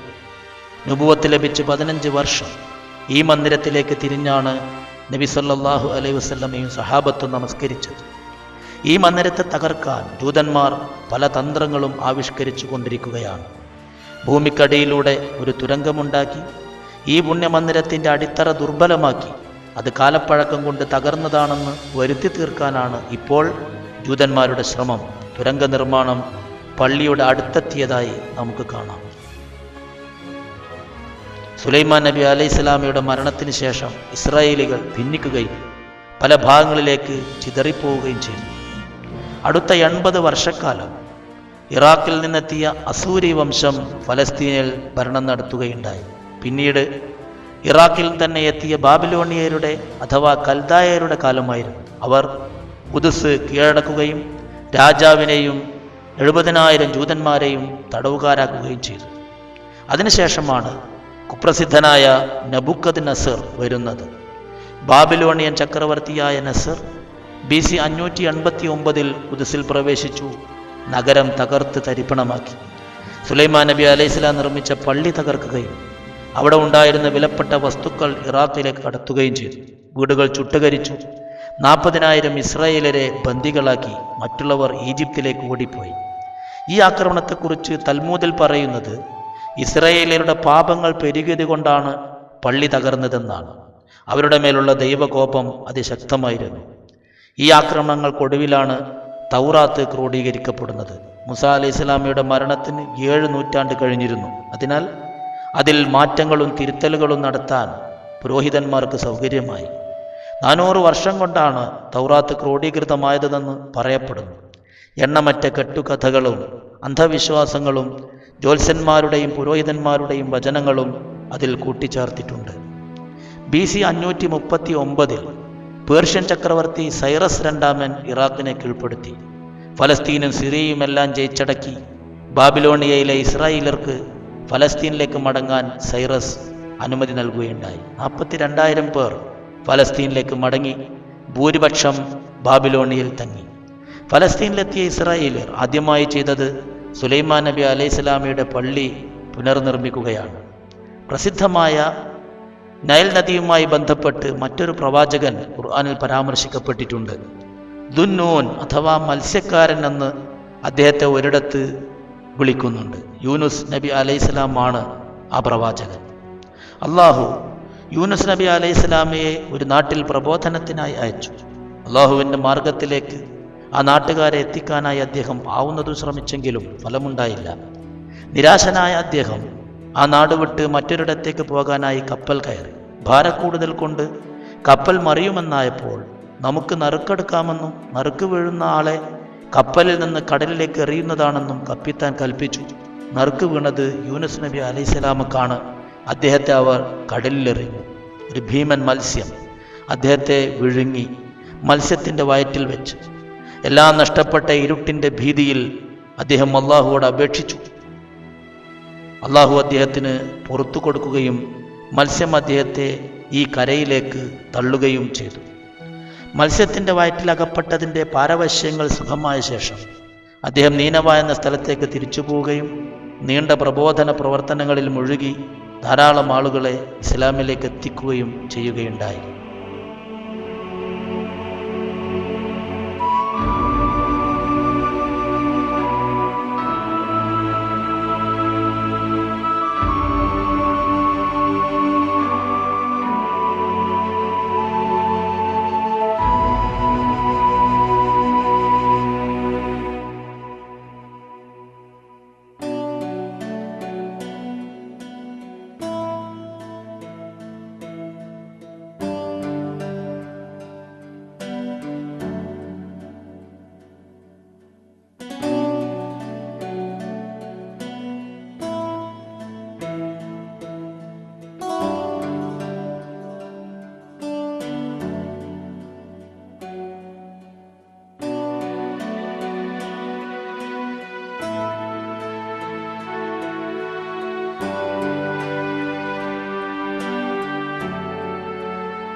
അലക്സാണ്ടർ ചക്രവർത്തി സിറിയയിലേക്ക് നടത്തിയ പടയോട്ടത്തിൽ ഫലസ്തീനിലൂടെ കടന്നു പോവുകയും BC 323 അദ്ദേഹം ഫലസ്തീൻ ജയിച്ചടക്കുകയും അദ്ദേഹത്തിൻ്റെ മരണം വരെ ഈ പ്രദേശം ഗ്രീസിൻ്റെ അധീനതയിൽ നിലനിൽക്കുകയും ചെയ്തു.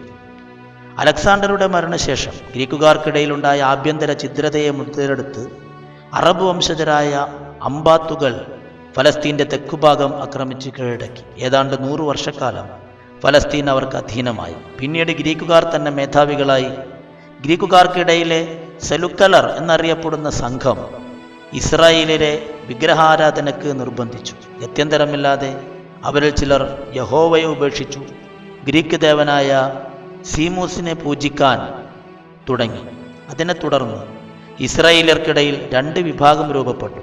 യവനജൂതന്മാരും ഏകദൈവ വിശ്വാസത്തിൽ ഉറച്ചുനിന്ന മക്കാബിയരും. ജൂദാസ് മക്കാബിയസ് ആയിരുന്നു മക്കാബിയരുടെ നേതാവ്. BC 143 മുതൽ ഹാസ്മോണിയൻ എന്നു പേരായ ഇസ്രായേലിയരുടെ ഒരു സംഘമാണ് ഫലസ്തീനിൽ ഭരണം നടത്തിയത്. ഗ്രീസിൻ്റെ മേൽക്കോയ്മ അംഗീകരിച്ചുകൊണ്ട് എല്ലാ അർത്ഥത്തിലുമുള്ള അധികാരം അവർ കൈവശം വെക്കുകയും കടൽ തീരം വരെ സാമ്രാജ്യം വികസിപ്പിക്കുകയും ചെയ്തു. BC 63 വരെ അവരുടെ ആധിപത്യം നിലനിൽക്കുകയുണ്ടായി. പിന്നീട് അങ്ങോട്ടുള്ള ഫലസ്തീൻ്റെയും ഖുദ്സിൻ്റെയും ചരിത്രം മഹാസാമ്രാജ്യങ്ങളുടെ ഉത്ഥാന പതനങ്ങളുടേത് കൂടിയാണ്. അഥവാ റോമ പേർഷ്യൻ സാമ്രാജ്യങ്ങൾ ഈ പുണ്യഭൂമിക്ക് വേണ്ടി തുടർച്ചയായി പോരാടി. BC 63 റോമക്കാർ ഖുദ്സിലെത്തിയത്. ഹിർക്കാനസ് എന്ന ഒരു പുരോഹിതനെ ഖുദ്സിൻ്റെ ഭരണം അവർ ഏൽപ്പിക്കുകയുണ്ടായി. 23 വർഷത്തിന് ശേഷം റോമക്കാർ ഇസ്രായേലിയർക്ക് ഹെറോദസ് എന്നു പേരായ ഒരു രാജാവിനെ നിശ്ചയിച്ചു കൊടുത്തു. ഇക്കാലത്ത് പേർഷ്യക്കാർ ഖുദ്സിനെ അധീനപ്പെടുത്തുകയുണ്ടായി. എങ്കിലും ഹെറോദസ് രാജാവ് ശക്തി സംഭരിച്ച് പേർഷ്യക്കാരെ പുറത്താക്കുകയും തൻ്റെ ആധിപത്യം ഭദ്രമാക്കുകയും ചെയ്തു. ഈജിപ്ത് രാജ്ഞി ക്ലിയോപാട്ര ഖുദ്സ് സന്ദർശിച്ചത് ഈ കാലത്താണ്. അവരുടെ വമ്പിച്ച പ്രശസ്തി ഈ സന്ദർശനത്തെ മഹാസംഭവമാക്കി. ഹെറോദസ് രാജാവിൻ്റെ ഭരണകാലത്ത് അള്ളാഹു ഇസ്രായേലിയർക്ക് സക്കരിയ നബി അലൈഹിസ്സലാമയെ പ്രവാചകനായി നിയോഗിക്കുകയുണ്ടായി. സക്കരിയ അലൈഹിസ്സലാമയുടെ സംരക്ഷണത്തിൽ ഹസ്രത്ത് മറിയം വളരുന്നത് ഈ കാലത്താണ്. ഖുദ്സ് പള്ളിയുടെ തൊട്ടടുത്ത് കാണുന്ന ഈ സ്ഥലത്താണ് ഹസ്രത്ത് മറിയം വളർന്നത്. മറിയമിന് ഭക്ഷണം വേണ്ടേ എന്ന് ചോദിക്കാനായി അവിടെ എത്തിയ സക്കരിയ നബി അലൈഹിസ്സലാം വിശിഷ്ടമായ പഴവർഗ്ഗങ്ങൾ അവിടെ കണ്ടു. അദ്ദേഹം മറിയമിനോട് ഇതെല്ലാം എവിടെ നിന്നാണ് കിട്ടിയത് എന്ന് ചോദിച്ചു. അള്ളാഹുവിങ്കിൽ നിന്നാണെന്ന് മറിയം മറുപടി പറഞ്ഞു. ഈ സംഭവത്തിന് സാക്ഷിയാണ് ഈ സ്ഥലം. മറിയം അവിടെ വളർന്നു. ഒരു നാളിൽ അത് സംഭവിച്ചു. അള്ളാഹു പറഞ്ഞയച്ച മലക്ക് മറിയമിനെ സമീപിച്ചു. മനുഷ്യവേഷത്തിലെത്തിയ മലക്കിനെ കണ്ട് മഹദി ഭയന്നു. നിന്റെ റബ്ബയച്ച മലക്കാണ് ഞാനെന്നും ഒരു പുത്രനെ കൊണ്ട് സന്തോഷവാർത്ത അറിയിക്കാനാണ് വന്നതെന്നും മലക്ക് പറഞ്ഞു. ഒരു പുരുഷൻ സ്പർശിക്കുക പോലും ചെയ്യാത്ത എനിക്കെങ്ങനെ പുത്രനുണ്ടാകുമെന്ന് മറിയം. അത് തീരുമാനമായ കാര്യമെന്ന് മലക്ക്. ഗർഭത്തിൻ്റെ പ്രയാസങ്ങൾ ഉണ്ടായതോടെ മറിയം ഇവിടെ നിന്ന് ബത്ലഹേമിലേക്ക് മാറി താമസിച്ചു. ആ കുന്നിൽ അള്ളാഹു അവർക്കായി അരുവിയൊഴുക്കി ഭക്ഷിക്കാൻ ഈത്തപ്പഴങ്ങൾ യഥേഷ്ടം നൽകി. നാട് മുഴുവൻ അവർക്കെതിരായി. തൻ്റെ അന്ത്യം സംഭവിച്ചെങ്കിൽ എന്ന് മറിയം വിലപിച്ചു. ആരെങ്കിലും വന്നാൽ ഞാൻ മൗനവ്രതത്തിലാണെന്ന് പറഞ്ഞ് മിണ്ടാതിരിക്കാൻ അള്ളാഹു മറിയമിനോട് കൽപ്പിച്ചു. മറിയം ഈസ അലൈഹിസ്സലാമക്ക് ജന്മം നൽകി. ഇസ്രായേലി പുരോഹിതന്മാർ പാഞ്ഞെത്തി, നിന്റെ ഉപ്പയും ഉമ്മയും ദുസ്വഭാവക്കാരല്ലോ, നിനക്കെന്തു പറ്റി എന്നവർ പരിഹസിച്ചു. മറിയം കുഞ്ഞിലേക്ക് വിരൽ ചൂണ്ടി. തൊട്ടിലിൽ കിടക്കുന്ന അവൻ എന്ത് സംസാരിക്കാൻ അവർ ആക്ഷേപിച്ചു. തൊട്ടിലിൽ കിടന്ന് ഈസ അലൈഹിസ്സലാം സംസാരിച്ചു. ഞാൻ അള്ളാഹുവിൻ്റെ ദാസനാണ്. അള്ളാഹു എനിക്ക് വേദഗ്രന്ഥം നൽകി എന്നെ നബിയാക്കി. ഞാൻ എവിടെയായിരുന്നാലും എന്നെ അനുഗ്രഹീതനാക്കി. നമസ്കാരവും സക്കാത്തും നിർവഹിക്കാൻ കൽപ്പിച്ചു, എൻ്റെ മാതാവിന് നന്മ ചെയ്യാൻ. അവൻ എന്നെ നിരാശനും അക്രമിയുമാക്കിയില്ല. ജനിച്ചപ്പോഴും മരിക്കുമ്പോഴും പുനർജീവിപ്പിക്കപ്പെടുമ്പോഴും എൻ്റെ മേൽ സമാധാനമുണ്ട്. മറിയമിനെ സംരക്ഷിച്ചു കൊണ്ടിരിക്കെ തന്നെ വാർദ്ധക്യത്തിലെത്തിയ സക്കരിയ നബി അലൈഹിസ്സലാം തനിക്കൊരു പിന്തുടർച്ചക്കാരനെ നൽകാനായി അള്ളാഹുവോട് പ്രാർത്ഥിച്ചു. അള്ളാഹു അദ്ദേഹത്തിന് ഒരു പുത്രൻ ജനിക്കുമെന്ന് സന്തോഷവാർത്ത അറിയിച്ചു. മച്ചിയും വൃദ്ധയുമായ താൻ പ്രസവിക്കുകയോ എന്ന് സക്കരിയ അലൈഹിസ്സലാമയുടെ ഭാര്യ അത്ഭുതപ്പെട്ടു. അള്ളാഹുവിൻ്റെ തീരുമാനം പുലർന്നു. അവർക്ക് ജനിച്ച പുത്രനാണ് മഹാനായ യഹ്യാ നബി അലൈഹിസ്സലാം.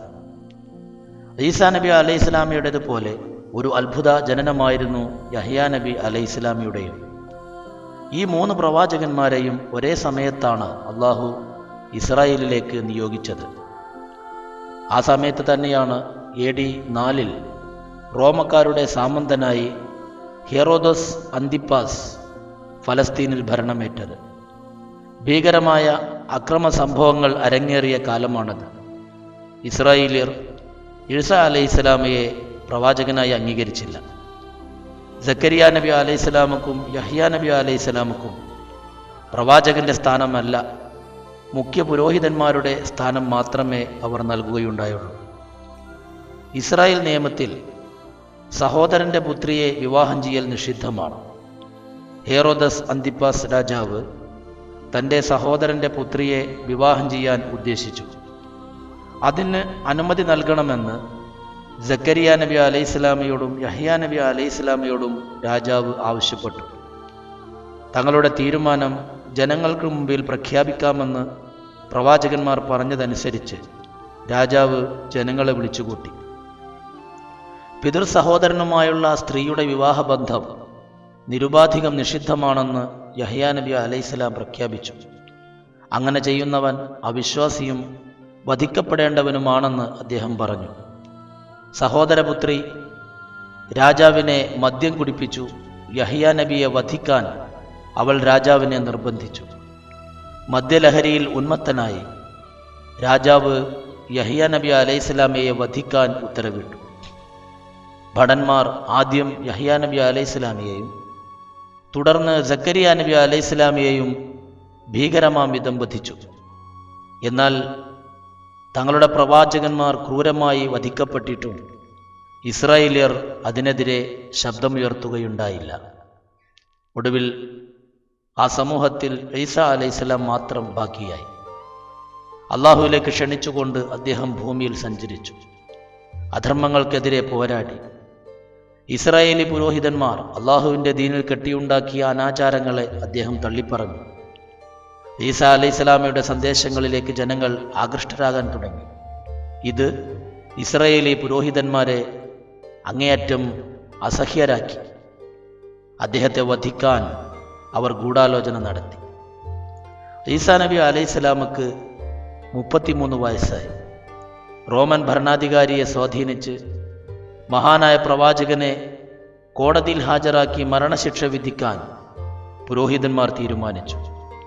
റോമൻ രാജാവിൻ്റെ പട്ടാളക്കാർ ഈസാ അലൈഹിസ്സലാമയെ അന്വേഷിച്ചു നടന്നു.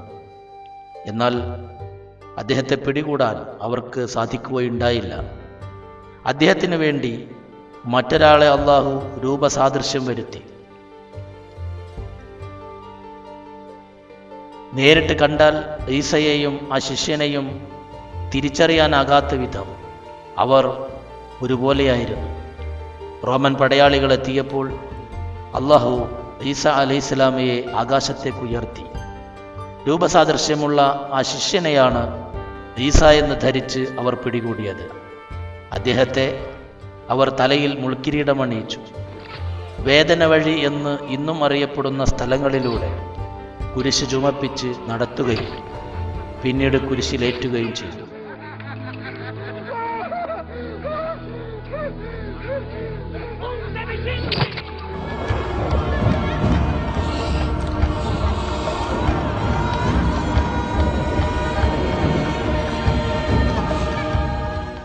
ഈ കാണുന്ന സ്ഥലങ്ങളിലാണ് ആ സംഭവം നടന്നത്.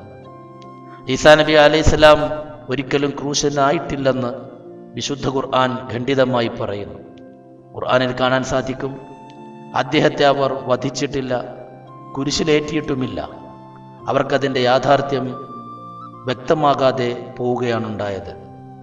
നിഷ്കളങ്കതയുടെ പ്രതീകങ്ങളായ പ്രവാചകന്മാരെ ക്രൂരമായി കൊലക്ക് കൊടുത്ത ഇസ്രായേൽ സമുദായത്തെ അള്ളാഹു ശപിച്ചു. ഇസ്രായേലിയർക്കിടയിൽ 2 മതവിഭാഗങ്ങൾ രൂപപ്പെട്ടു. ഈസാ അലൈഹിസ്സലാമയെ പ്രവാചകനായി അംഗീകരിച്ചവർ ക്രിസ്ത്യാനികളായി അറിയപ്പെട്ടു. എന്നാൽ ഈസാ അലൈഹിസ്സലാമയെ അള്ളാഹുവിൻ്റെ പ്രവാചകനായി അംഗീകരിക്കാൻ കൂട്ടാക്കാത്തവർ യഹൂദികളെന്ന പേരിൽ നിലനിന്നു. യഹൂദികൾ ഖുദ്സിൽ നിന്ന് ക്രിസ്ത്യാനികളെ പുറത്താക്കി. അവർ റോമിൽ അഭയം തേടി. അവരിൽ ഒരാളായ പത്രോസ് ഒരു രഹസ്യ സംഘം രൂപീകരിച്ചു. പൗലോസ് എന്ന മറ്റൊരാൾ ക്രിസ്തുമതത്തിൽ ധാരാളം തത്വചിന്തകൾ കൂട്ടിക്കലർത്തി. ഏകദൈവ വിശ്വാസത്തിന് പുറമെ മറ്റു ദൈവങ്ങൾക്കും അദ്ദേഹം ഇടം നൽകി. യേശു ദൈവമാണെന്ന സങ്കല്പമുണ്ടായി. പിന്നീട് യേശുവിനെ ദൈവപുത്രനെന്ന് പറഞ്ഞു. ഒട്ടേറെ അന്ധവിശ്വാസങ്ങൾ ഉടലെടുത്തു. കല്ലറയിൽ നിന്ന് യേശു ഉയിർത്തെഴുന്നേറ്റെന്നും ഞാൻ ദൈവപുത്രനാണെന്ന് അദ്ദേഹം പറഞ്ഞതായും മറ്റും അവർ പ്രചരിപ്പിച്ചു. ഇത്തരം രഹസ്യ സംഘങ്ങളെക്കുറിച്ചറിഞ്ഞ നീറോ ചക്രവർത്തി പത്രോസിനെയും പൗലോസിനെയും പിടികൂടുകയും വിചാരണയ്ക്ക് ശേഷം വധിച്ചു കളയുകയും ചെയ്തു. എന്നാൽ അവരുടെ അനുയായികളിലൂടെ ക്രിസ്തുമതത്തിൽ വിഗ്രഹാരാധനയ്ക്ക് വലിയ സ്വാധീനം കൈവന്നു. യേശുവിൻ്റെയും മറിയമിൻ്റെയും വിഗ്രഹങ്ങൾ അവരുണ്ടാക്കി. ക്രമേണ അവർ വിഗ്രഹപൂജകരായി മാറി. ക്രിസ്ത്യാനികൾ ഈ വിധം ഏകദൈവ വിശ്വാസത്തിൽ നിന്ന് വ്യതിചരിച്ചു. മഹാനായ ഈസാ അലൈഹിസ്സലാമയുടെ അധ്യാപനങ്ങളെ അവർ തള്ളിപ്പറഞ്ഞു. വിശുദ്ധ ഖുർആനിൽ സൂറ അൽ മാഇദയിൽ 110 ആയത്ത് മുതൽ നാളെ യൗമുൽ ഖിയാമത്തിൽ ഈസാ അലൈഹിസ്സലാമയോട് അല്ലാഹു സുബ്ഹാനഹു തആല നടത്തുന്ന സംഭാഷണത്തെക്കുറിച്ച് പറയുന്നുണ്ട്. അതിൻ്റെ പരിഭാഷ നമുക്ക് ഇങ്ങനെ വായിക്കാം. ഓ മറിയമിൻ്റെ പുത്രൻ ഈസ, നിനക്കും നിന്റെ മാതാവിനും നാം നൽകിയ അനുഗ്രഹങ്ങൾ ഓർമ്മിക്കുക. നാം പരിശുദ്ധാത്മാവ് കൊണ്ട് നിന്നെ ബലപ്പെടുത്തി. നീ തൊട്ടിലിൽ വെച്ച് ജനങ്ങളോട് സംസാരിച്ചു. പിന്നീടും നീ ജനങ്ങളോട് സംസാരിച്ചിരുന്നു. ഞാൻ നിനക്ക് വേദവും ദർശനവും തൗറാത്തും ഇഞ്ചീലും പഠിപ്പിച്ചു. നീ എൻ്റെ ഹിതത്താൽ കളിമണ്ണ് കൊണ്ട് പതംഗ രൂപമുണ്ടാക്കുകയും അതിൽ ഊതുകയും അപ്പോൾ എൻ്റെ ഹിതത്താൽ അത് പക്ഷിയായി തീരുകയും ചെയ്തു. ജന്മന അന്ധനായവനെയും പാണ്ഡുരോഗിയെയും എൻ്റെ ഹിതത്താൽ നീ സുഖപ്പെടുത്തി. എൻ്റെ ഹിതത്താൽ നീ ശവങ്ങളെ പുറപ്പെടുവിച്ചു. പിന്നീട് നീ തെളിഞ്ഞ ദൃഷ്ടാന്തങ്ങളുമായി ഇസ്രായേൽ ജനതയിൽ ചെന്നെത്തുകയും അവരിലെ സത്യനിഷേധികൾ ഈ ദൃഷ്ടാന്തങ്ങൾ വ്യക്തമായ ആഭിചാരമല്ലാതൊന്നുമല്ലേ എന്ന് തള്ളിപ്പറയുകയും ചെയ്തപ്പോൾ അവരിൽ നിന്ന് നിന്നെ ഞാൻ രക്ഷിച്ചു. എന്നിലും എൻ്റെ ദൂതനിലും വിശ്വസിക്കണമെന്ന് ഞാൻ ഹവാരികൾക്ക് സൂചന നൽകി. അവർ പറഞ്ഞു, ഞങ്ങൾ വിശ്വസിച്ചിരിക്കുന്നു, ഞങ്ങൾ മുസ്ലിങ്ങളെന്ന് നീ സാക്ഷ്യം വഹിക്കുക. ഈ സംഭവം കൂടി ഓർക്കുക. എന്തെന്നാൽ ഹവാരികൾ പറയുകയുണ്ടായി, ഓ ഈസ, വിണ്ണിൽ നിന്ന് ഞങ്ങൾക്കൊരു ഭക്ഷണത്തളിക ഇറക്കിത്തരുവാൻ താങ്കളുടെ നാഥന് കഴിയുമോ? അപ്പോൾ ഈസ പറഞ്ഞു, നിങ്ങൾ വിശ്വാസികളെങ്കിൽ അള്ളാഹുവെ ഭയപ്പെടുവേ.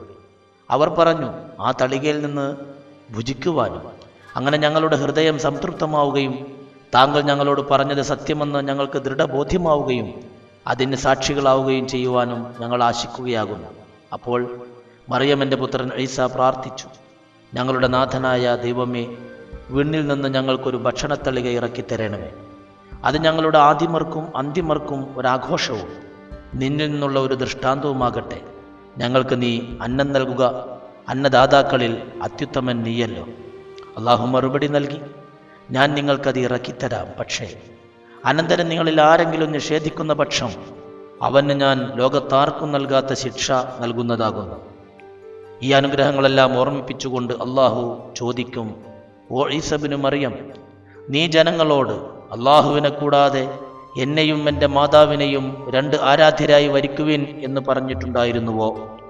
അപ്പോൾ അദ്ദേഹം മറുപടി പറയും, നീ എത്ര പരിശുദ്ധൻ, എനിക്ക് അധികാരമില്ലാത്തത് പറയുക എൻ്റെ ജോലിയായിരുന്നില്ല. ഞാനത് പറഞ്ഞിട്ടുണ്ടെങ്കിൽ തീർച്ചയായും നീ അത് അറിഞ്ഞിട്ടുണ്ടായിരിക്കുമല്ലോ. എൻ്റെ മനസ്സിലുള്ളതൊക്കെയും നീ അറിയുന്നു, നിന്റെ മനസ്സിലുള്ളതൊന്നും ഞാൻ അറിയുന്നുമില്ല. നീയോ അദൃശ്യ യാഥാർത്ഥ്യങ്ങളെല്ലാം അറിയുന്നവനല്ലോ. നീ എന്നോട് ആജ്ഞാപിച്ചിട്ടുള്ളതല്ലാതൊന്നും ഞാൻ അവരോട് പറഞ്ഞിട്ടില്ല. അതായത് എൻ്റെ നാഥനും നിങ്ങളുടെ നാഥനുമായ അള്ളാഹുവിന് ഇബാദത്ത് ചെയ്യുവീൻ എന്ന്. ഞാൻ അവരിൽ ഉണ്ടായിരുന്ന കാലത്തോളം അക്കാര്യത്തിൽ ഞാൻ അവരുടെ നിരീക്ഷകനുമായിരുന്നു. നീ എന്നെ തിരിച്ചു വിളിച്ചപ്പോഴോ അവരുടെ നിരീക്ഷകൻ നീ തന്നെ ആയിരുന്നുവല്ലോ. നീ സകല സംഗതികൾക്കും സാക്ഷിയാകുന്നു. നീ അവരെ ശിക്ഷിക്കുന്നുവെങ്കിൽ അവർ നിന്റെ ദാസന്മാരല്ലോ.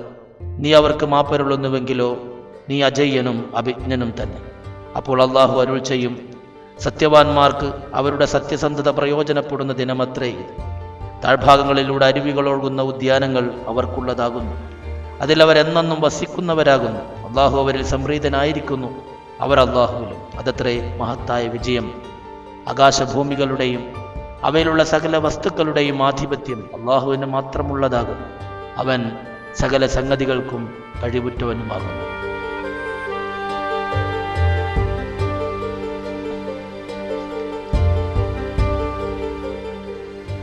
ഈസാ അലൈഹിസ്സലാമയുടെ പ്രവാചകത്വത്തെയും അള്ളാഹുവിൻ്റെ സന്ദേശത്തെയും തള്ളിക്കളഞ്ഞ ജൂതന്മാരാകട്ടെ ചരിത്രത്തിലെ ഏറ്റവും വലിയ പരീക്ഷണത്തിന് വിധേയരായി.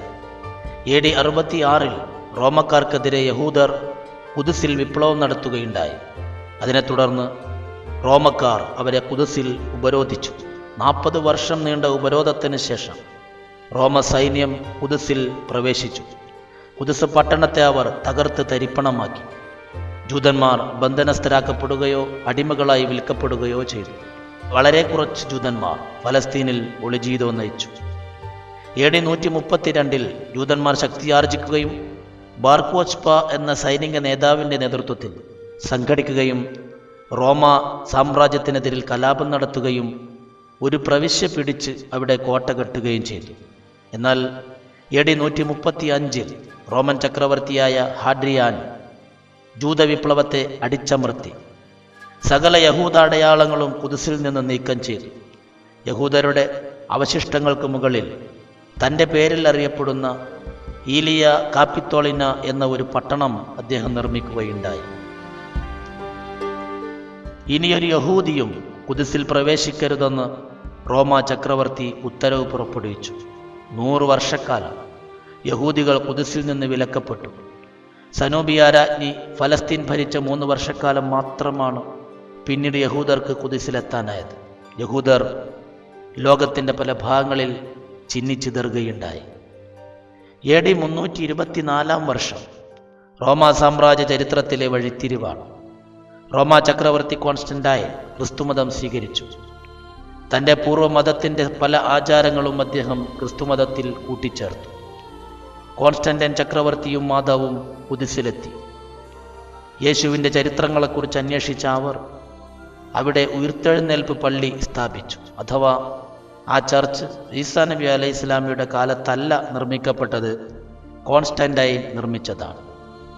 ജൂലിയാൻ എന്ന റോമൻ ചക്രവർത്തി ക്രിസ്തുമതത്തെ ഒഴിവാക്കി യഹൂദമതം സ്വീകരിക്കുകയും യഹൂദരുടെ വിശുദ്ധ സ്ഥലങ്ങൾ വീണ്ടെടുക്കാൻ ഉദ്ദേശിക്കുകയും ചെയ്തു. മറ്റു തിരക്കുകളിൽപ്പെട്ട് ചക്രവർത്തിക്ക് അതിന് സാധിക്കുകയുണ്ടായില്ല. യഹൂദ ക്രൈസ്തവ സംഘർഷം തുടർന്നുകൊണ്ടേയിരുന്നു.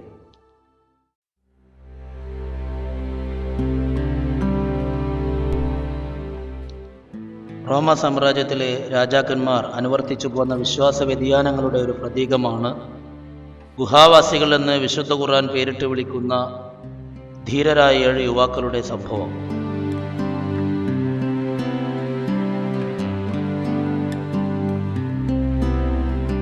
ജോർദാനിനടുത്ത അമ്മാൻ പട്ടണത്തിൻ്റെ പുരാതനമായ എഫസോസ് പട്ടണത്തോട് ചേർന്നുള്ള ഗിരിനിരകളിൽ തൊട്ടടുത്താണ് ഈ ഗുഹ സ്ഥിതി ചെയ്യുന്നത്. ഈ ഗുഹയിൽ നിന്ന് കണ്ടെടുത്ത 7 യുവാക്കളുടെയും അവരുടെ കൂടെ ഉണ്ടായിരുന്ന നായയുടെയും അസ്ഥികൂടങ്ങൾ നമുക്ക് കാണാൻ സാധിക്കും.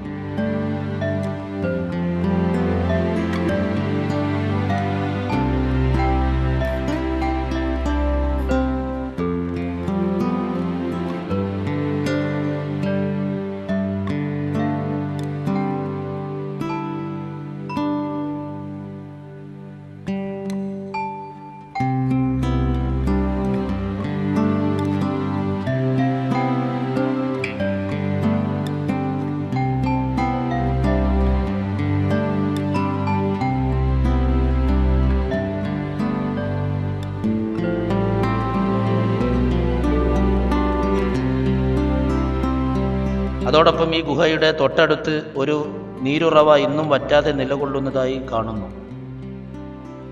ആ നീരുറവയുടെ തൊട്ടടുത്ത് അറബിയിൽ ഒരു ഫലകം എഴുതി വച്ചിട്ടുണ്ട്. ഈ ഫലകത്തിലുള്ള പ്രസ്താവന അനുസരിച്ച് ഈ 7 യുവാക്കൾ ഗുഹയിൽ അഭയം തേടി ഏതാനും നാളുകൾ അവിടെ ജീവിച്ച ശേഷമാണ് അവരെ അല്ലാഹു സുബ്ഹാനഹു വ തആല ഉറക്കിക്കിടത്തിയത് എന്നാണ്.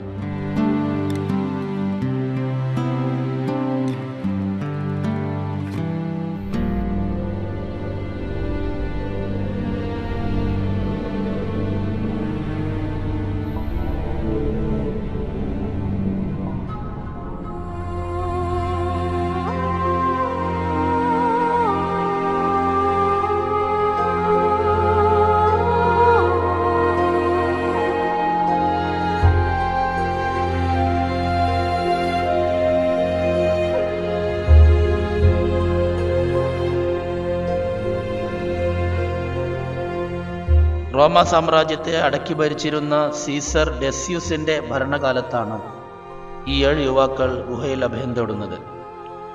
സീസർ ഡെസ്യൂസ് ചക്രവർത്തി അള്ളാഹുവെ ധിക്കരിക്കുകയും പരലോകത്തെ നിഷേധിക്കുകയും അള്ളാഹുവിൽ വിശ്വാസം ഉറപ്പിച്ച എല്ലാവരെയും പിടികൂടി വധിക്കുകയും ചെയ്യുന്ന അക്രമിയായിരുന്നു. അള്ളാഹു സുബ്ഹാനഹു വ തആലയുടെ വിശ്വാസം കൈവിടാനായി അദ്ദേഹം ആളുകളെ പ്രേരിപ്പിച്ചുകൊണ്ടിരുന്നു. ഞങ്ങളൊരിക്കലും തന്നെ അള്ളാഹുവെ കൈവടിയുകയില്ല, ഞങ്ങൾ അവനിൽ അടിയുറച്ച് നിലകൊള്ളുമെന്ന് പ്രഖ്യാപിച്ചവരാണ് ഈ 7 യുവാക്കൾ. അവരങ്ങനെ സുധീരം പ്രഖ്യാപിക്കുകയും ആദർശത്തിൽ നിലകൊള്ളണമെന്ന് തീരുമാനിക്കുകയും രാജാവിൻ്റെ മർദ്ദനത്തിൽ നിന്ന് രക്ഷപ്പെടാൻ വേണ്ടി ആ നാട്ടിൽ നിന്നവർ രക്ഷപ്പെടുകയും അങ്ങനെ ഈ ഗുഹാമുഖത്ത് എത്തിച്ചേരുകയും ചെയ്തു. 7 പേരും പ്രതിജ്ഞ ചെയ്തു.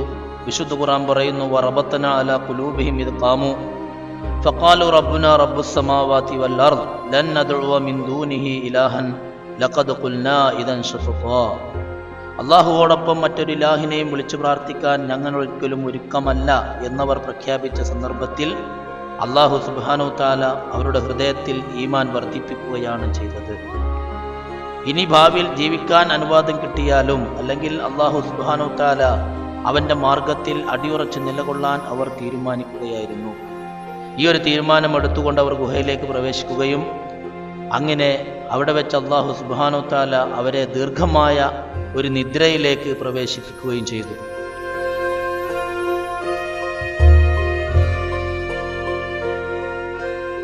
രണ്ട് നൂറ്റാണ്ടിലധികം അവർ ആ ഗുഹയിൽ നിദ്രാഹീനരായി നിദ്രയിൽ നിലകൊണ്ടു. അങ്ങനെ സീസർ തിയോഡോഷ്യസ് എന്ന് പറയുന്ന റോമ ചക്രവർത്തിയുടെ ഭരണകാലത്താണ് അള്ളാഹു സുബ്ഹാനഹു വ തആല അവരെ നിദ്രയിൽ നിന്നും എഴുന്നേൽപ്പിച്ചത്. സീസർ തിയോഡോഷ്യസ് ഏകദൈവ വിശ്വാസിയായ ഒരു ക്രിസ്ത്യാനിയായിരുന്നു.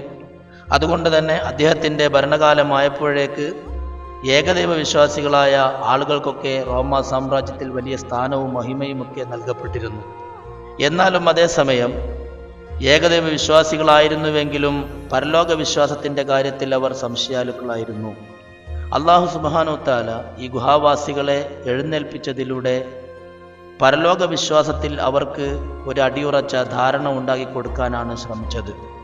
അങ്ങനെ ഈ 7 യുവാക്കൾ ഉണർന്നെഴുന്നേറ്റ കഥ നാട്ടുകാർ വഴി ചക്രവർത്തി അറിയുകയും ചക്രവർത്തിയും പരിവാരങ്ങളും ഈ ഗുഹാമുഖത്ത് എത്തിച്ചേരുകയും ആ അത്ഭുത സംഭവം കണ്ട് അവർ പരലോകത്തിൽ ദൃഢബോധ്യമുള്ളവരായി തീരുകയും ചെയ്തു എന്നാണ് ചരിത്രത്തിൽ നിന്ന് നമുക്ക് മനസ്സിലാക്കാൻ സാധിക്കുന്നത്.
AD 395 റോമാ സാമ്രാജ്യം പാശ്ചാത്യമെന്നും പൗരസ്ത്യമെന്നും രണ്ടായി വിഭജിക്കപ്പെട്ടു. സിറിയയും ഫലസ്തീനും അടങ്ങിയ പൗരസ്ത്യ ഭാഗത്തെ ബൈസാന്തിയൻ സാമ്രാജ്യം എന്ന് വിളിക്കപ്പെട്ടു. ചക്രവർത്തിമാർ അവരുടെ സ്ഥാനപ്പേര് ഹിർക്കൽ എന്നാക്കി.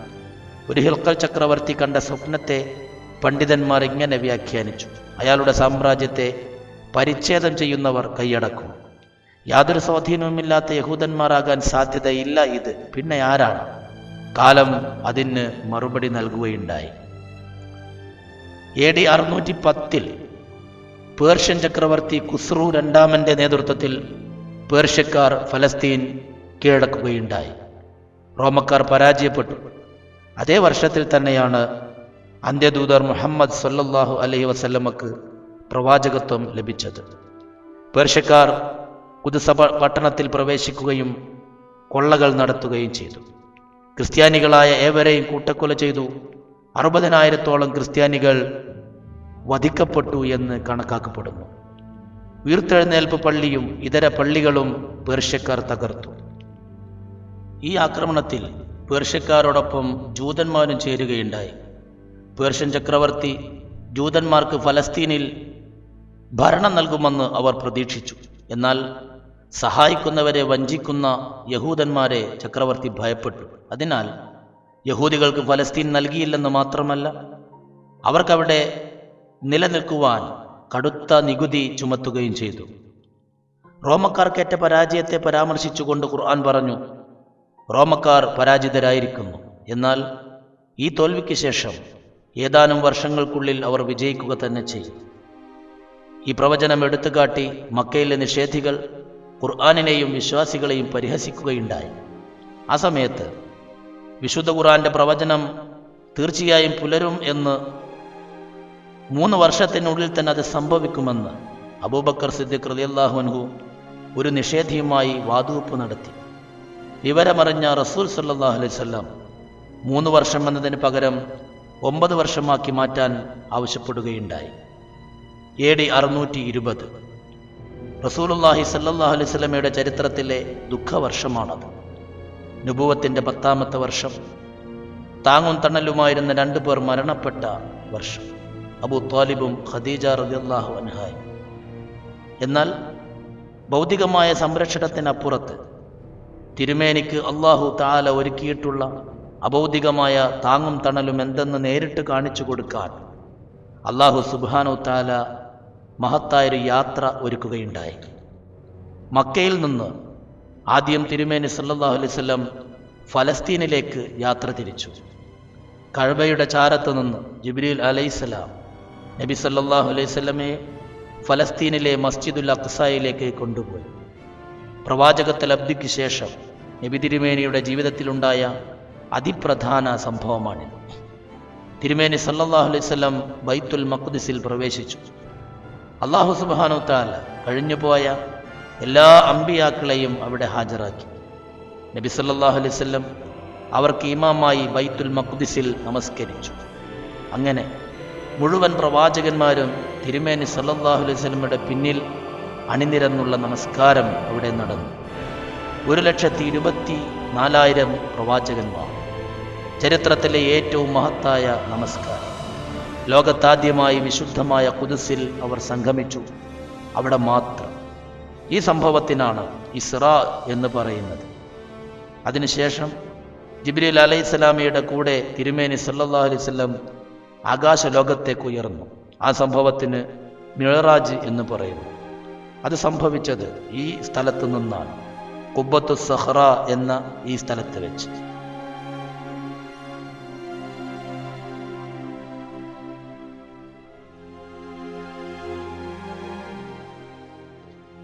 AD 637 ഖുർആന്റെ പ്രവചനത്തെ അന്വർത്ഥമാക്കിക്കൊണ്ട് റോമക്കാർ പേർഷ്യക്കാരെ പരാജയപ്പെടുത്തുകയും അവരിൽ നിന്ന് ഖുദ്സ് തിരിച്ചു പിടിക്കുകയും ചെയ്തു. ക്രിസ്ത്യാനികളോടൊപ്പം യഹൂദന്മാരും പേർഷ്യക്കാർക്കെതിരെ പോരാടുകയുണ്ടായി. യഹൂദർക്ക് ഫലസ്തീൻ്റെ ഭരണം നൽകാമെന്ന ഉറപ്പിന്മേലായിരുന്നു അത്. യുദ്ധം ജയിച്ച ശേഷം ഹിർക്കൽ ചക്രവർത്തിക്ക് തൻ്റെ ഉറപ്പ് പാലിക്കണമെന്ന് മോഹമുണ്ടായിരുന്നെങ്കിലും ക്രിസ്തീയ മതാധ്യക്ഷന്മാർ അത് അംഗീകരിച്ചില്ല. എന്ന് മാത്രമല്ല, യഹൂദരെ കൊലപ്പെടുത്തുവാൻ അവർ ചക്രവർത്തിയോട് നിർബന്ധിച്ചു. ഭീകരമായ യഹൂദ കൂട്ടക്കൊലകൾ അരങ്ങേറുകയുണ്ടായി. ഫലസ്തീൻ വിജയാഘോഷ വേളയിലാണ് തിരുമേനി സല്ലല്ലാഹു അലൈഹി വസല്ലമയുടെ കത്ത് ഹിർക്കൽ ചക്രവർത്തിക്ക് ലഭിക്കുന്നത്. ലോകത്തിലെ എല്ലാ രാഷ്ട്രത്തലവന്മാർക്കും ഈ വിധം അവരെ ഇസ്ലാമിലേക്ക് ക്ഷണിച്ചുകൊണ്ട് തിരുമേനി സല്ലല്ലാഹു അലൈഹി വസല്ലം കത്തുകൾ എഴുതിയിരുന്നു. നബി സല്ലല്ലാഹു അലൈഹി വസല്ലമയുടെ കത്ത് ഹിർക്കൽ ചക്രവർത്തി വായിച്ചു. അദ്ദേഹത്തിൻ്റെ ഹൃദയത്തിൽ ആ വചനങ്ങൾ കനത്ത ആഘാതം സൃഷ്ടിച്ചു. ബൈബിളിൽ പറഞ്ഞ വരാനിരിക്കുന്ന ദൈവദൂതൻ തന്നെയാണ് തിരുമേനി സല്ലല്ലാഹു അലൈഹി വസല്ലമയെന്ന് ചക്രവർത്തിക്ക് ബോധ്യപ്പെട്ടു. അദ്ദേഹം ഇസ്ലാം സ്വീകരിക്കാൻ തയ്യാറായി. പക്ഷേ ക്രൈസ്തവ മതപുരോഹിതന്മാർ അതിനെ എതിർത്തു. മതം മാറ്റ പ്രഖ്യാപനം നടത്തിയാൽ അധികാരം നഷ്ടപ്പെടുമെന്ന് ഭയന്ന് ക്രിസ്തുമതത്തിൽ തന്നെ തുടരുകയും എന്നാൽ താൻ ഇസ്ലാം സ്വീകരിച്ചതായി ഒരു കത്ത് നബി സല്ലല്ലാഹു അലൈഹി വസല്ലമക്ക് അയച്ചു കൊടുക്കുകയും ചെയ്തു ചക്രവർത്തി. ആ വിവരമറിഞ്ഞപ്പോൾ തിരുമേനി സല്ലല്ലാഹു അലൈഹി വസല്ലം പറഞ്ഞു, ദൈവശത്രു കള്ളമാണ് പറഞ്ഞത്. അധികാരം മോഹിച്ച് അതിൽ പിടിച്ചു നിൽക്കുകയാണ് അയാൾ. ഇതേ വർഷം തന്നെയാണ് ഖൈബർ യുദ്ധം നടന്നത്. ജൂതന്മാരോട് മുസ്ലിങ്ങൾ ഖൈബറിൽ ഏറ്റുമുട്ടുകയുണ്ടായി. മുസ്ലിങ്ങൾക്കെതിരെ ജൂതന്മാർ നടത്തിയ നിരന്തര ഗൂഢാലോചന കാരണമാണ് അവരെ നേരിട്ടത്. അഹ്സാബ് യുദ്ധവേളയിലെ വഞ്ചനയായിരുന്നു അതിൽ ഏറ്റവും ഗുരുതരമായത്. ഖൈബറിൽ മുസ്ലിങ്ങൾ യഹൂദന്മാരുടെ കോട്ട തകർക്കുകയും സ്വത്തുക്കൾ പിടിച്ചെടുക്കുകയും ചെയ്തു. യഹൂദന്മാരിൽ ഒരു വിഭാഗം പാട്ടം നൽകാമെന്ന വ്യവസ്ഥയിൽ ഖൈബറിൽ തന്നെ തങ്ങിയെങ്കിലും മറ്റൊരു വിഭാഗം ഫലസ്തീനിലേക്ക് പോവുകയുണ്ടായി. നബി സല്ലല്ലാഹു അലൈഹി വസല്ലമയുടെ കീഴിൽ അറേബ്യയിൽ വളർന്നു വരുന്ന ഇസ്ലാമിക ശക്തിയെ റോമ സാമ്രാജ്യം ഭയപ്പാടോടെ കണ്ടു. മുസ്ലിങ്ങളെ പ്രകോപിപ്പിച്ച ഒരു സംഭവമുണ്ടായി. റോമ ചക്രവർത്തിയുടെ ബുസ്രയിലെ ഗവർണർക്ക് തിരുമേനി സല്ലല്ലാഹു അലൈഹി വസല്ലം കൊടുത്തയച്ച കത്ത് ദൂതനായ ഹാരിസ് ഇബ്നു ഉമൈറിൻ്റെ കയ്യിലായിരുന്നു. ഈ ദൂതനെ അകാരണമായി റോമക്കാർ വധിക്കുകയുണ്ടായി. വിവരമറിഞ്ഞ നബി സല്ലല്ലാഹു അലൈഹി വസല്ലം ശത്രു സംഘത്തെ നിലക്ക് നിർത്തുക എന്ന ഉദ്ദേശവുമായി സെയ്ദ് ഇബ്നു ഹാരിസ റളിയല്ലാഹു അൻഹുവിൻ്റെ നേതൃത്വത്തിൽ 3000 ഭടന്മാരെ റോമ അതിർത്തിയിലേക്ക് അയച്ചു. പോകുന്ന സംഘത്തിന് സുപ്രധാന നിർദ്ദേശങ്ങൾ നബി സല്ലല്ലാഹു അലൈഹി വസല്ലം നൽകുകയുണ്ടായി.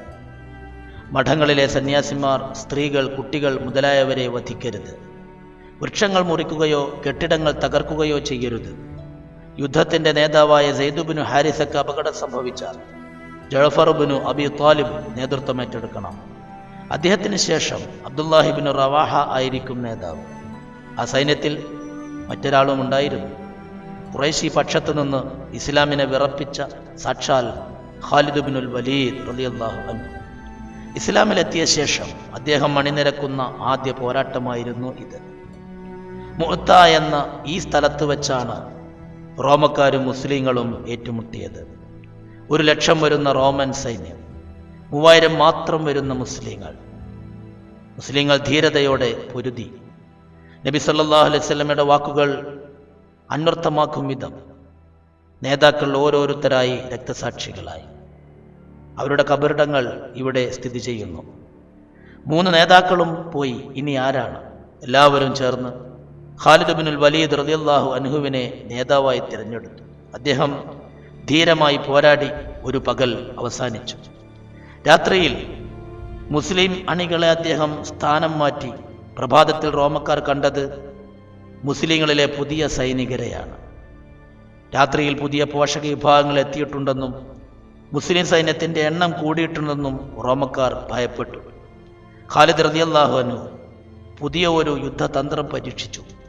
മുസ്ലിം സൈന്യത്തെ അദ്ദേഹം പതുക്കെ പിന്നിലേക്ക് നീക്കി ശക്തമായ അമ്പെയ്ത്ത് പ്രയോഗം നടത്താൻ കൽപ്പിച്ചു. മുസ്ലിങ്ങൾ തങ്ങളെ മരുഭൂമിയിലേക്ക് കൊണ്ടുപോയി വകവരുത്തുവേക്കുമെന്ന് ഭയന്ന റോമക്കാർ യുദ്ധത്തിൽ നിന്ന് പിന്മാറുകയാണ് ചെയ്തത്. അങ്ങനെ വലിയ ഒരു പരാജയത്തിൽ നിന്ന് മുസ്ലിങ്ങൾ രക്ഷപ്പെടുകയുണ്ടായി.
ഈസാ അലൈഹിസ്സലാം പ്രബോധനം ചെയ്ത ഏകദൈവ വിശ്വാസത്തിൽ അധിഷ്ഠിതമായ വിശുദ്ധ സന്ദേശത്തെ റോമാ ഭരണാധികാരികളുടെ സ്വാധീന ഫലമായി ക്രിസ്ത്യാനികൾ മാറ്റിമറിച്ചു. ത്രിയേകത്വ വിശ്വാസം അവരിൽ ശക്തി ആർജിച്ചു. ചക്രവർത്തി, പോപ്പ്, അച്ചുതണ്ട് റോമാ സാമ്രാജ്യത്തെ കടുത്ത അനീതികളിലേക്കും അരാജകത്വത്തിലേക്കും നയിച്ചു.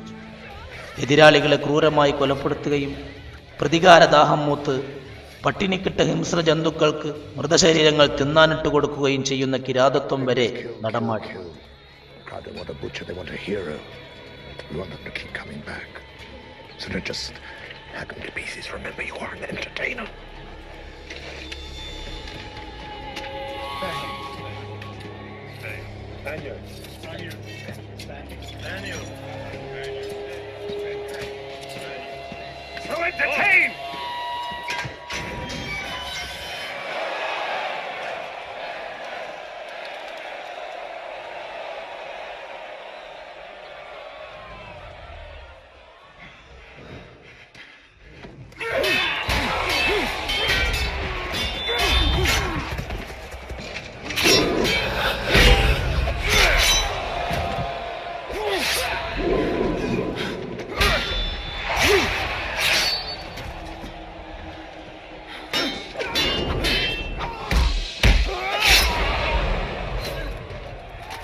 Is this not why you are here?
ജനങ്ങളുടെ ഭൂമിയും സമ്പത്തും കൊള്ളയടിച്ച് ആകാശമുട്ട ഉയർന്നു നിൽക്കുന്ന കൊട്ടാരങ്ങളും രമ്യഹർമ്മ്യങ്ങളും അവർ പണിതുയർത്തി. അവരുടെ പഴയകാല പ്രതാപത്തിൻ്റെ നാശാവശിഷ്ടങ്ങളാണ് ഈ കാണുന്നത്.